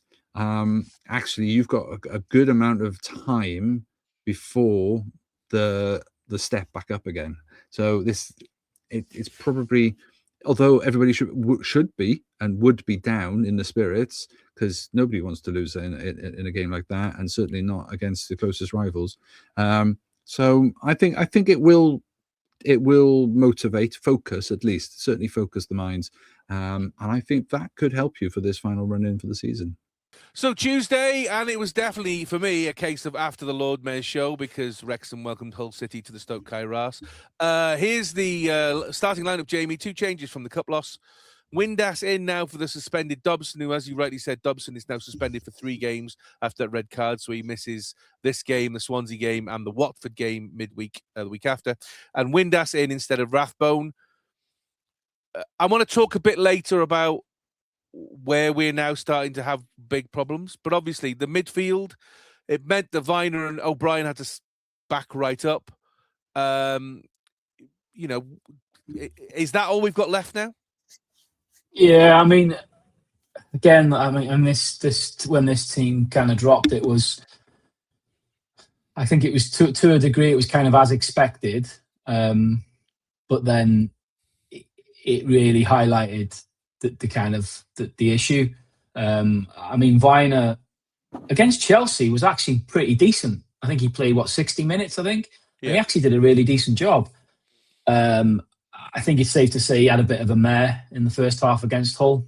And O'Brien, whilst he absolutely can play in the different positions in midfield, I definitely think he's better in a more advanced position than he is in the defensive role. And obviously with Windass and Broadhead, as we've talked about before, they have to have the ball and be moving forward with it to be effective. They're not going to give you the same sort of backtracking as O'Brien and Rathbone do if they're in the more advanced positions. It was, it always felt when you saw Max playing again, Hyam playing again, Doyle playing again, Thomason, you did think to yourself, you can kind of see what's coming here, because they put so much into that Chelsea game, which was only 3 days before. I was a little bit kind of nervous when I saw this starting lineup, and it went the way I thought it would. I mean, Daz, Sam Smith started because we found out pre-match that Kiefer Moore has got a small tear and is going to be out for a number of games. The rumors are 4 weeks. That's going to seriously impact not just his Wrexham service, but the Cymru service for those 2 vital qualifiers that are coming up. How big a blow is that going to be, not just for Wrexham, but for Cymru? I mean, Wrexham, definitely. You've come to utilise the big man, the attributes that he brings really, really well. I think you've probably begun to use him a bit more like us, though, and more of an impact player, though. I mean, he starts to come in and sort of change games if you need to. Doesn't always start, or is that just because of his injuries? I think recently he's been kind of rotating Moore and Smith on a game by game basis, and I think that's mainly because they've both been contributing. They've both been scoring goals and contributing. I don't think it's so much that he's been being used more for impact. I think he's just been trying to manage the both of them and try and get the best out of both of them. I think for Cymru, I certainly enjoy watching the games when we don't have him starting. I think we are a very fluid team when we've got the likes of Wilson and Brooks and Sorba all running and breaking through the lines, and just some great passing play. But if that's not working, having the option to bring a keeper on, knowing that he can be the game changer when you need him. He's physical. If the defence have been playing for 60, 70 minutes, they're tired. The last thing you want is him coming straight at you. So to lose that option, that is a shame, because it has given us the range. What I'm really pleased about Cymru's play recently is that we haven't been dependent on it. So is it a blow? Yes. Is it going to cause us a problem? Well, I don't know yet. I think it's taken away our options, but I don't think it's the be all and end all at the moment. Of course, when we're at 70 minutes and wish we had the big man to bring on to make the difference, that's when I'll probably ruin this moment. But I think at the moment, I think it's okay. I think we've got plenty of options. Well, poor game for me, this one. Low-key start. Wrexham's sloppiness in testing conditions allowed Hull to play on the front foot. Dramer's deflected shot looped onto the roof of the net before Josh Windass was well denied by Pandor, with the home side's first opening at the other end. But shortly after Zach Viner's deflected shot looped over the crossbar, the game exploded into life. Callum Doyle was penalised for a foul on Charlie Hughes just outside the Wrexham penalty area, and Gerhardt spectacularly curled into the top corner 5 minutes before half-time. I mean, silly foul by Doyle for me, Jamie. Didn't need to, but you kind of knew because Gelhardt, he is a set piece specialist. You kind of knew this was going to happen, didn't you? Yeah, I think there's a bit of irony really in the fact that the two Hull scorers are two players that we were linked with earlier in the season. Yes, it was a needless free kick and a silly free kick to give away. It was an odd one, not taking away anything from Gelhardt's technique, but it was an odd one. I think it was strange that the wall didn't jump. I think if the wall would have jumped, it would have had a half chance of stopping it, because it was very close to the edge of the 18-yard box, so he couldn't hit it too high because he wouldn't have got it down again. It also, Arthur left a big space on that side of the goal, obviously relying on the wall, but the wall didn't do its job, so he had a lot of ground to cover. And it's hard one to kind of put your finger on, but it almost looked a little bit to me like as he was getting across to try and save it, I thought he was going to get there, but it's almost as if he hesitated, but whether he thought he was going to collide with the post or something, I'm not sure. But either way, again, sometimes I think you've just got to tip your hat off to the goal. It was a good, to get it in from there so close to the edge of the 18-yard box was a good effort, to be fair. But to be honest, it just kind of summed up what was a terrible first half. It was such a poor display, and it's hard to be critical because you kind of knew it was coming. I think you've got to give some credit to Hull. I mean, obviously we've played Hull 3 times this season now, and to be fair, we were lucky to beat them in the Carabao Cup when we did earlier in the season. They bossed us at their place, and to be fair, they were the much better team. Very well organised team. Considering they've got a transfer embargo and have not been able to buy players, they've made some really clever signings and free agents that they've brought in, and they're a decent side, like, to be fair. But yeah, that going in 1-0 down was absolutely just. I think it wasn't a good first half at all. Well, they nearly had the opportunity to double the lead 4 minutes later after that goal. Doyle was judged to bring down a player in the box. However, the Leeds United low knee was superbly denied by Okonkwo from the penalty spot as Wrexham kept themselves in the contest ahead of the second half. Jamie, was that a penalty for you? Because I didn't think it was, to be honest. I have to be honest, I've not seen it back. I ran out of time this afternoon to look at it back. From where I was in the stadium, it was impossible to tell. I mean, it's interesting that you say you didn't think it was, because obviously you've had the benefit of seeing a replay. Well, he gets the ball. Doyle gets the ball. Well, if he's, in that instance, if he's got the ball, then you've got to question, where's VAR? But I mean, it was a superb save though by Arthur, wasn't it? It was a great save. Yeah, I mean, really good save. I think Tim said it on Fearless. Arthur and the goalkeeping staff do their homework, because I think Arthur had his magic bottle with because I could see him looking at it. But look, it's a good height for the goalkeeper, but he's still got to get across and make the save. And to be honest with you, when he saved that, I'm thinking to myself that may be massive for us, because I thought, we've managed to keep it at 1-0. If we can go in at half time and hopefully come out in the second half with a little bit more steam, then we might look back at that penalty save as being huge, but it didn't materialise that way. Well, Wrexham sent on Ollie Rathbone in place of Viner at half-time. That lifted the tempo after the restart, but he really struggled to trouble Pandor at all. They had Okonkwo to thank once again for keeping the score at 1-0 after he kept out Liam Miller's shot after the Canadian had been picked out by Kumas. After the roles were reversed and the resulting corner, Hull did manage to double the lead through Miller's curling cross, which was nodded into the net by, of course, Cymru international Kumas. I mean, annoying, with him and Sorba Thomas both scoring against us. But what a player Kumas is for the future of Cymru, Daz. Like his dad. Yeah. I mean, yeah, absolutely. I mean, I had the advantage of seeing him play quite a few times for Liverpool as well, because obviously he's a loanee. And so seeing him play obviously he gets more game time, or he was getting more game time for Cymru than he was for club at the time. So getting a loan move makes a lot of sense. And clearly Hull is a good fit for him because he's played elsewhere and it hasn't quite worked out. So he's a good fit there, and he seems to be making a difference. And the important thing for us as a nation is that he's getting game time, because he's coming on and making the difference, and he's got the energy, he's got the skills. Such an important, influential player, the potential to, and he's still young, really, really young.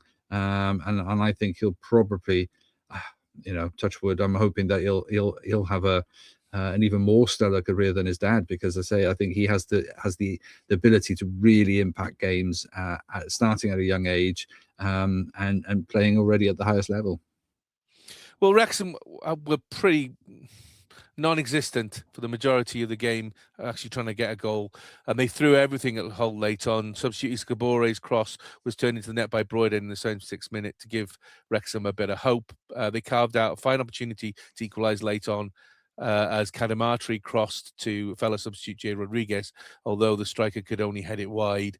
As Wrexham's 3-game winning streak in the Championship ended, Wrexham remained 6th in the table, 3 points ahead of Derby, as their 4-game unbeaten run comes to an end. I mean, for me, that J-Rod one at the end, I thought he was pushed, because he goes for the head and then you see him lurch forward. I thought he was pushed by the whole player, but maybe I'm just being biased. Who knows? Head like a fucking OXO cube. I mean, do you know what? We talked earlier in the season privately about Stephen Fletcher, and the fact that it's mind-boggling to think that they didn't think he could have contributed something, because that was a perfect example of where someone like Fletcher would have been ideal. 15 minutes to go, and he would have been far more than of a threat. I mean, Rodriguez, he's got to go down as a massive flop, for Wrexham, and people will argue and say obviously he contributed last season when he came in with Sam Smith, but he hasn't scored a lot of goals and he's missed so much football. I think it's time to kind of call it a day, I think, for him, to be honest with you. But that was such a good chance. Whether he was pushed or not, I don't know. I say I've not seen it back. I just thought it was a terrible header, to be honest. We did improve a little bit in the second half when we, after half time. We had about 15 strikers on, so that probably would have helped. Not hugely. The game only really changed on 70 minutes when he brought on Kabore and Keeler Dunn. Kabore was like a man possessed when he came on. He was unbelievable. Yeah. I mean, from what I've heard, I think that they're having to manage his minutes at the minute. I don't know whether that's kind of.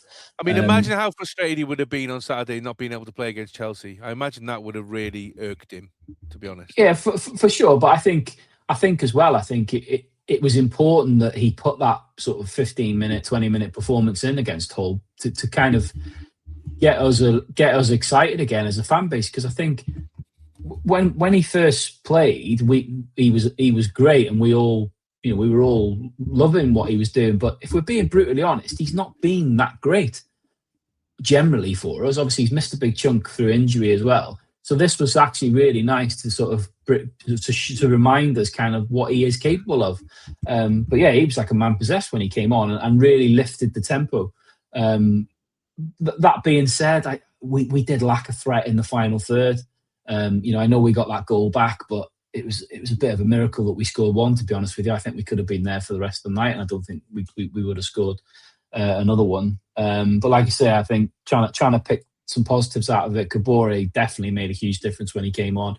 I thought Keeler Dunn has definitely now done enough to start for me the next game. I think he's been with the club long enough now. He's not played a lot of minutes. I think both Broadhead and Windass were pretty poor. They were rubbish on Tuesday night. I mean, but as you said, it's not their game. We weren't playing their game. No, but look, it's a whole. I was pleased with Cadamarteri. I thought Cadamarteri did really, really well. I think. Yeah, he's got he looked. Yeah, he had a couple of nice little touches. He looked. I'd like to see him get a few more minutes, to be honest with you. And I think he might get a chance now because with Keith Moore being out for what we think is going to be a month, you can't rely on Sam Smith to be playing 90 minutes non-stop. And really, I think I'd like to see Keeler Dunn playing in one of those number 10 roles, and obviously play Smith, but I think give Cadamartri, give him half an hour, and see what he can do. Well, let's talk about that, Jamie. So Matty James still out with his broken toe. Ben Sheaf looks like he's out for the rest of the season. Dobson now obviously out for at least another 2 games. But again, that defensive midfield role is not really his. We've got Thomason playing as a winger when he's a midfielder. Kiefer Moore is out for a number of weeks. Are we fine? Is this now starting to catch us up? Are we going to fall short basically because 2 reasons? One, injuries are now starting to take hold, and the squad maybe has depth but isn't strong enough. And 2, did we waste the chance to really make some key signings in January that would have helped alleviate this problem? So I was having a similar conversation on Tuesday night before the game. Obviously, it's Thursday when we're recording this. It'll be the day of the Swansea game when this goes out. And what I was saying before the whole game was, I think this week, at the end of this week, we will have an idea of where I think our season's going to go. I think if we don't get a favourable result tonight against Swansea, I think that probably means we fall short. Obviously, I thought it was important that we didn't lose to Hull, but we obviously have done. I think because of a couple of other results that have gone the way they have, Southampton losing was quite a good one for us. I think we can get it back if we can beat Swansea.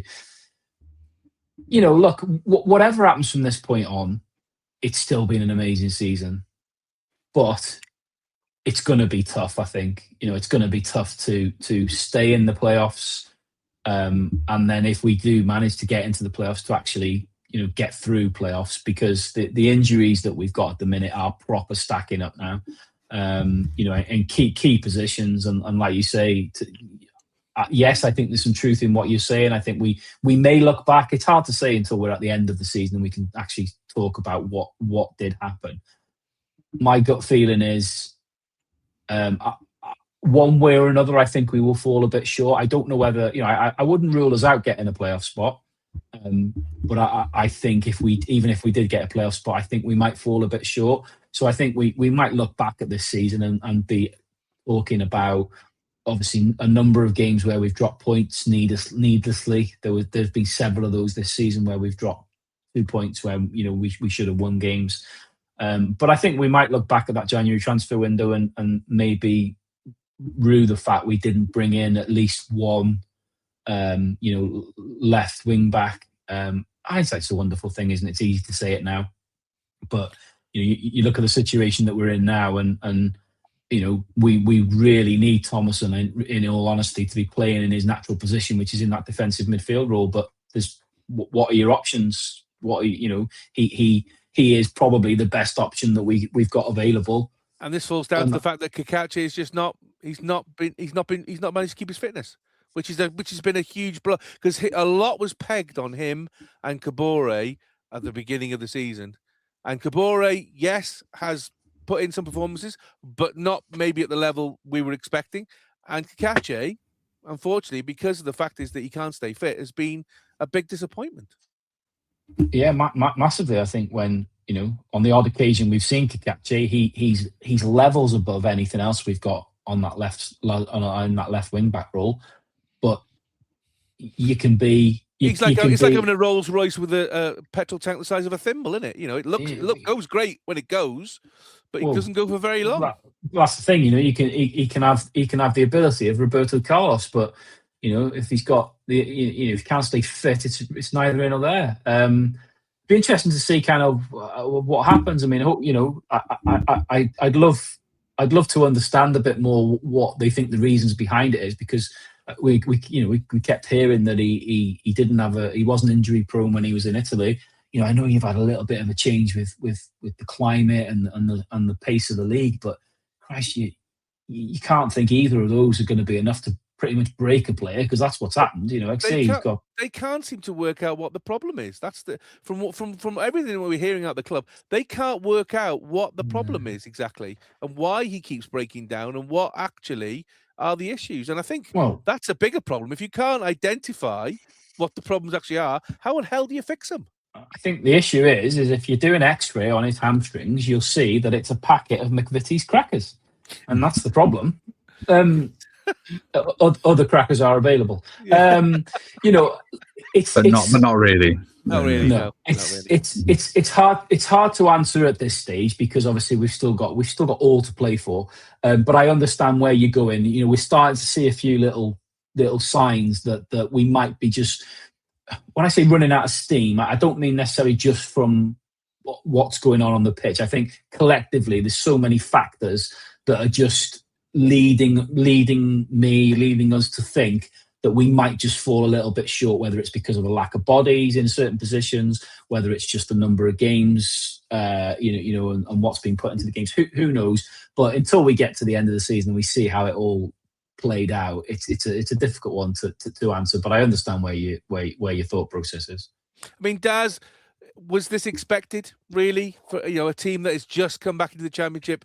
Yes, we've had that back to back, but we have come from non-league. We've moved our way up the league very, very fast. We did a full rotation in the summer where we basically just about chucked out every other player and brought in a whole load of new players. Is it remarkable, actually, that we're in sixth in the first place? Yeah, I think in the eyes of many, I think that is quite an incredible achievement. To be able to. I mean, we all know how fickle and how difficult it is to buy well and wise in whichever window that the players are bought in. But to somehow have got so many players. Okay, J-Rod is the exception. I think on the whole, you've bought well. You've really bought well. So something is going right. Whether or not I'm saying it's a miracle that you're there. No, I think the achievement is the coaching staff, the scouting staff, whoever's been part of that process. They've really worked well. They've really achieved to get the players that you needed. I think Parky and his coaching staff also need credit because for all the criticism they've had in the previous two divisions, there's a different style of football now, and it's evolved. At least a new version of a version. So it's not quite So I think on all levels, everybody should be credited. But I think it's impressive, definitely impressive that you're in the top six, and certainly surprised most of us. But it's in that division where everybody's so close and so similar, and it is pretty tightly packed there. A couple of key wins and you jump up that table. A couple of key defeats and you're back down in the middle, somewhere off the pace. It is ridiculously tight. So I think that's where the most of the regret will be about the whole game, is that should have been a game where they could have contended a little bit more, but the cup run took its toll, and that's the double-edged sword of that success. You keep winning games, it breeds winning attitude, but it takes its toll. Injuries, fatigue, and maybe it was just that, it was just that little bit too much. But yeah, big bounce back. If you can't drum up the motivation against a team, like Swansea next, then they shouldn't be in the Wrexham side. I'm not calling it a derby. A local rivalry, a Welsh national rivalry. Not local, is it? Let's be honest. Yeah. So if we call it a national rivalry, if you can't raise your game for that, then you don't deserve to be, in a Welsh team.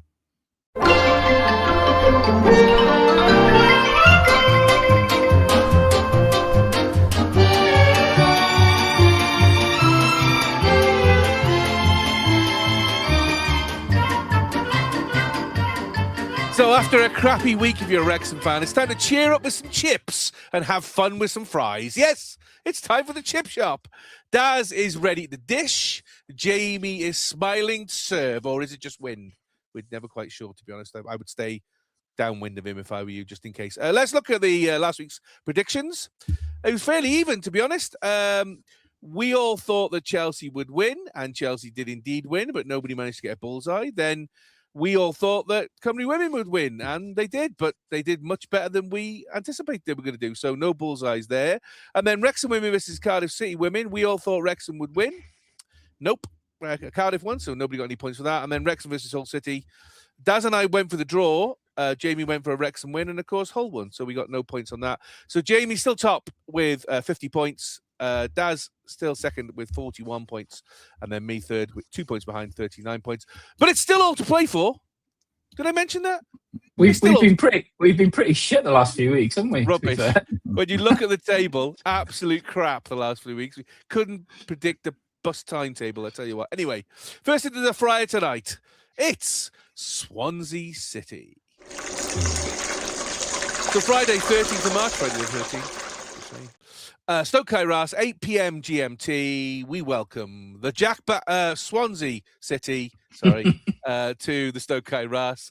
We last met just before Christmas away, where Swansea won 2-1. A Burgess own goal giving Swansea the lead.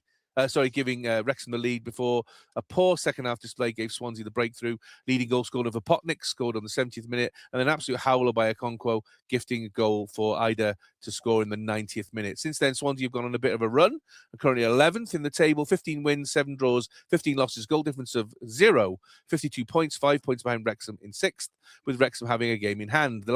Swansea's last 5 results: a 1-0 win at home to Bristol City, a 1-1 draw at home to Preston North End, a 3-0 loss away at Ipswich Town, a 2-0 win at home to Stoke City, and a 2-1 win away at Portsmouth. Excuse me. And that's what I think of Swansea. And the chips are done, by the way. Jamie, you said it earlier on. We've lost to Hull. Surely now this is a have to win. Full stop. I think for 2 reasons it's a must win. I think one, to keep our playoff hopes, to not strike them a massive blow by potentially losing 2 games in a week. I think it's really important that we win this game now after losing to Hull. But more importantly, and most importantly for me, we've played Cardiff and Swansea this season, and we were dog shit in both games. We got the whole thing of, we've drilled it into the players how important these games are, and in both games we were dog shit. Arguably 2 of our worst performances of the season. Yep. So I think just to kind of try and repair some of that sour taste from those 2 games, this again to me is a reason why this is a must win. Daz, first time Swansea visiting the Stoke Kairas in 20 years. They're on the back of 2 wins. Very respectable wins as well. 2-0 versus Stoke, 2-1 at Portsmouth. Good wins. We're on the back of 2 losses. Yes, all right, one of them was to Chelsea, but the whole one was particularly poor. Swansea going to be up for this, aren't they? Yeah, and super sub Liam Cullen coming on as well, getting some important goals, which is nice to see for the Welsh national side. But you'd think that Swansea would be up for it. I think with the new ownership, or the part ownership and all of that, and the momentum and all the things, that's there's a lot of hype around that club now, and they're getting a sense of what the Wrexham juggernaut has been, which is just bizarre that they're both in Wales and they're both but it does make invest in Wales. That's what it is. Well, this is it, absolutely, and so it does make this game does have a little bit more of an edge to it, but they have been definitely performing much better, pushing up the table a little bit more now. Not that I can see them particularly threatening, but this game, if they, that would put them 55, 2 points behind Wrexham. Okay, game in, you've got a game in hand. So, it's you don't want to give this, you don't want another slip up. The whole game was huge because, short of calling it a 6-pointer, which doesn't work, but you would have been level on points with Hull had they been the other way around. So these are missed opportunities, and you can't keep missing them. But like we said last week, you've got that bit of a buffer in terms of the points. Southampton fortunately drew, so you're still in a strong position. So it's time for the Salt Vinegar and Slow Score. Ryan and Rob will be on comms, so hopefully that should be fun, because that'll be the only fun bit. Jamie, you'll be there tonight watching the game. What's your score prediction, Jamie, for Wrexham versus Swansea City? So, look, I'm nervous. I am nervous because obviously Tuesday night against Hull was a poor performance, to be fair. This is the third game in less than a week. And it's going to be a lot of the same players. So I am a bit nervous. Like you say, I think Swansea will be up for it. They'll want to do the double, won't they? They'll want to try and give the big middle finger that they're the best team in Wales. But I can't back anything other than a Wrexham win, because I just think it's that important. But I think it's going to be tight. I'm not confident we can keep a clean sheet. I'm going to go for a 2-1 Wrexham win. Daz, what's your score prediction for Wrexham versus Swansea City?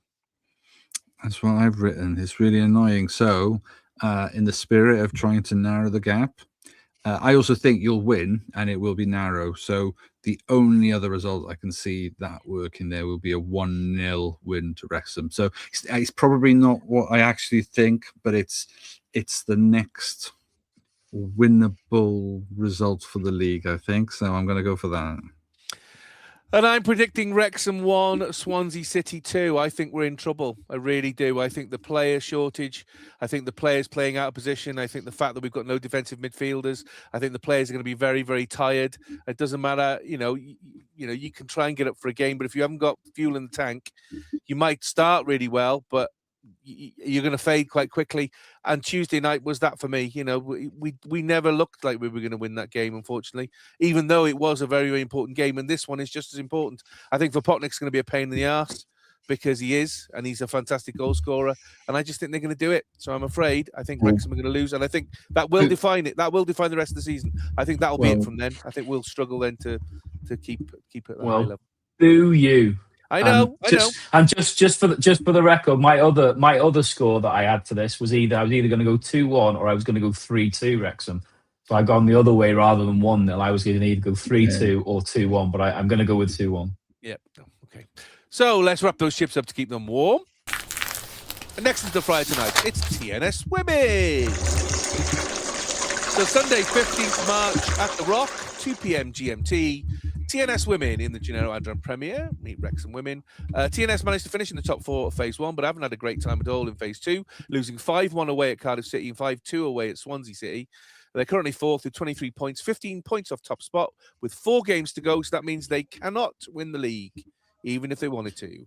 Wrexham and TNS have met twice before this season, the TNS winning 1 and losing 1. Their last meeting was a 2-0 win to Wrexham, goals on that day from Katie Barker and Faye Knox. And the chips are done. So Wrexham now back in league action, away from Cardiff City, which is great. Daz, we're at home. Can you imagine? Mm-hmm. Are you expecting a positive result from Wrexham to answer what was the disappointment of losing to Cardiff last week? Yeah. I think a defeat against the New Saints is unthinkable in terms of the current form, the current performances, the goals that are being scored, but in the context of making this league title theirs, you cannot be losing and dropping any points against the likes of New Saints. They made it. They got there. They knew that the top 3 were going to be the top 3. It's it's the same as Aberystwyth last year. If you make that top half, it's a great honour, but you then get whipped for the remainder of the season, and it's a brutal position to be in, because the top 3 teams are just so much better. No, I can't see anything other than a Wrexham win. I think their dominance they've improved so much this year. They have to keep their eye on the prize, and the prize is currently 1 point ahead of them. But a game in hand that puts them back in the driving seat. So disappointment, yes. Motivation, I bloody hope so. So that's what it should be all about. So time for the Salt Vinegar and Sauce score. Daz, what's your score prediction for Wrexham women versus TNS women? Yeah, these are the games I hate at the moment because, it should be a bit of a whipping. It's just whether, do we disrespect the New Saints as much as I want to? I'm probably going to. And then do I credit Wrexham with the potential to score a lot of goals? Yes, I'm going to. But how many of each, what is that swing? And last week I was modest with the Welsh ones against the Montenegro, 4-1, 6-1, close, but not close enough. Do I do something similar again? I do think it will be. I do think it will be a comfortable win. So clean sheet or not clean sheet, clean sheet or not clean sheet. I am going to go for 4-1 to Wrexham. Thank you. Jamie, what's your score prediction for Wrexham women versus TNS women? I was going to go 4-1 as well. I'm going to go 5-1 just so it's something different. And I'm predicting Wrexham 3, TNS 1. I think Daz is absolutely right. I think you've got to win this game because we've got to keep the momentum up. I think if we lose to TNS in either game, it's a huge blow. We've got to concentrate on our games because all we need to do is if we win, we've got 5 games, 5 cup finals. We win 5 cup finals, we win the league. Doesn't matter what anybody else does. And that's what we need to be focusing on. Not what Cardiff are doing, not what Swansea are doing, what we are doing. And hopefully that's what's going to happen. We're going to we'll reset after the disappointment of last week, and we'll beat TNS and move forward, and then we'll have 4 cup finals to go, which will be perfect. So let's wrap those chips up to keep them warm. And lastly, it's the Friday night. It's Elton John's Watford. Rearranged game due to the FA Cup fixtures. This one, Tuesday, 17th of March, at Vicarage Road. 7:45 p.m. GMT versus Watford, Wrexham versus Watford. They last met December the 13th at home, where we drew 2-2. Josh Windass took the lead. Watford scored 2. Excuse me. Then Ollie Rathbone with a 92nd minute equaliser off the bench. Watford have continued to push, currently 9th in the table. 13 wins, 13 draws, 10 losses, a goal difference of +4 and 52 points. 5 points off Wrexham in 6th. Watford's last 5 results: a 2-2 draw away at Preston, a 2-0 win at home to Derby County, a 2-0 loss at home to Ipswich, a 2-1 win away at Bristol City, and a 1-1 draw away at Sheffield Wednesday. Tough gig, but and the chips are done. So Jamie, tricky one this for me. Watford in 9th, competing for that 6th place, away from home. Are you expecting a kind of a slightly different game to the Swansea game where we're a bit more cautious, or do we just need to go for it now, guns blazing? Yeah, it's difficult, isn't it? There's so many factors that can affect this game. Like I say, we say this every week. It's hard to obviously look at the second game without knowing what's happened in the first game. But I think just on the basis of what where we're at the moment, the performance against Hull, the fact that this will be our 4th game in like just over a week is a lot. Like you say, it's away from home, tough team. It's gonna be a tough one. This is gonna be a real tough one. I think this might have to be one of Parky's sort of masterclasses where we're going to probably not see a lot of the ball and try and just try and nick one. I think difficult, really difficult. So, time for the Salt Vinegar and Sauce score. I'll go first on this one. I think it's going to be Watford 1, Wrexham 1. I think we're going to get a draw. I think Jamie's right. I think we'll be defensive. I think Watford will come at us, and I think we will be difficult to beat. I think they will score, but I think we'll nick one at the very end like we did in the other draw, and I think it will be another draw from that point of view. Jamie, what's your score prediction for Watford versus Wrexham? Yeah, I put down 1-1 as well. I'm going to stick with 1-1 for this one. Daz, what's your score prediction for Watford versus Wrexham? A chance to make a move, a chance to make some impact. Oh, but I also wrote 1-1 originally, didn't I? So I have written 2 scores, and my other score is 2-2. So, in the spirit of the game, I'm going to go 2-2. Let's go 2-2. Come on. Desmond 2-2. Nice. Absolutely. So let's wrap those chips up to keep them warm. And we'll look back at all 3 of these games in next week's pod.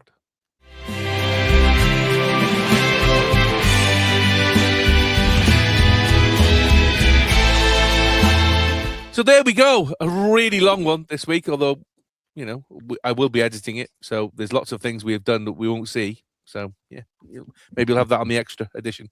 Next week, we'll look back at the Wrexham versus Swansea game and the Watford versus Wrexham game, plus Wrexham women versus TNS. And we look forward to Wrexham away at Sheffield United and Wrexham women away at TNS women. Please let us know by the usual channels, on social media, on YouTube, messages. You can, roll up the message and tie it to an arrow, fire it through our window, or wrap it around a brick and throw it through Jamie's window. Whichever one, I'm not fussy. I don't mind, but obviously whichever one helps you out. But feel free to message us. We always like your messages, questions, comments, etc. Always welcome. Thank you again to these 2 legends for listening to me trying not to get angry after Saturday. Jamie, thank you very much. My pleasure. Chill out. Were you not angry at all? I was angry on the night because I saw a replay of the Dobson one live and I was fuming at the time, but then I've had a chance to simmer and like I say, I because I watch a lot of football that has VAR in it, I'm slightly less. It's a week later and I'm still boiling, so yeah, that's not good for me, is it? And of course, if we're talking about level heads and calm, there's only one person we can talk about, and that's Daz. Thank you, Daz. If I can bring any kind of zen to the room, I'll bring it with me. But it was a tough one this week, mate. It must be said. You were quite literally boiling. So anything I can do to help, I'll Thanks, I'll Mr. bring it with VAR. me. You're welcome. Cheers for that. We'll watch all your responses back later, and we'll comment on them slowly. In fact, I'll get somebody from, I don't know, Saffron Walden, who's sitting in a room and watching it, to comment on whether he thought it was or not, because that's obviously how VAR works. See, I'm still boiling. I just got to get off it. Of course, I'm Welshtechie. Thanks very much for watching, listening to our drivel. And of course, until next week, come on, Cymru, and come on the town.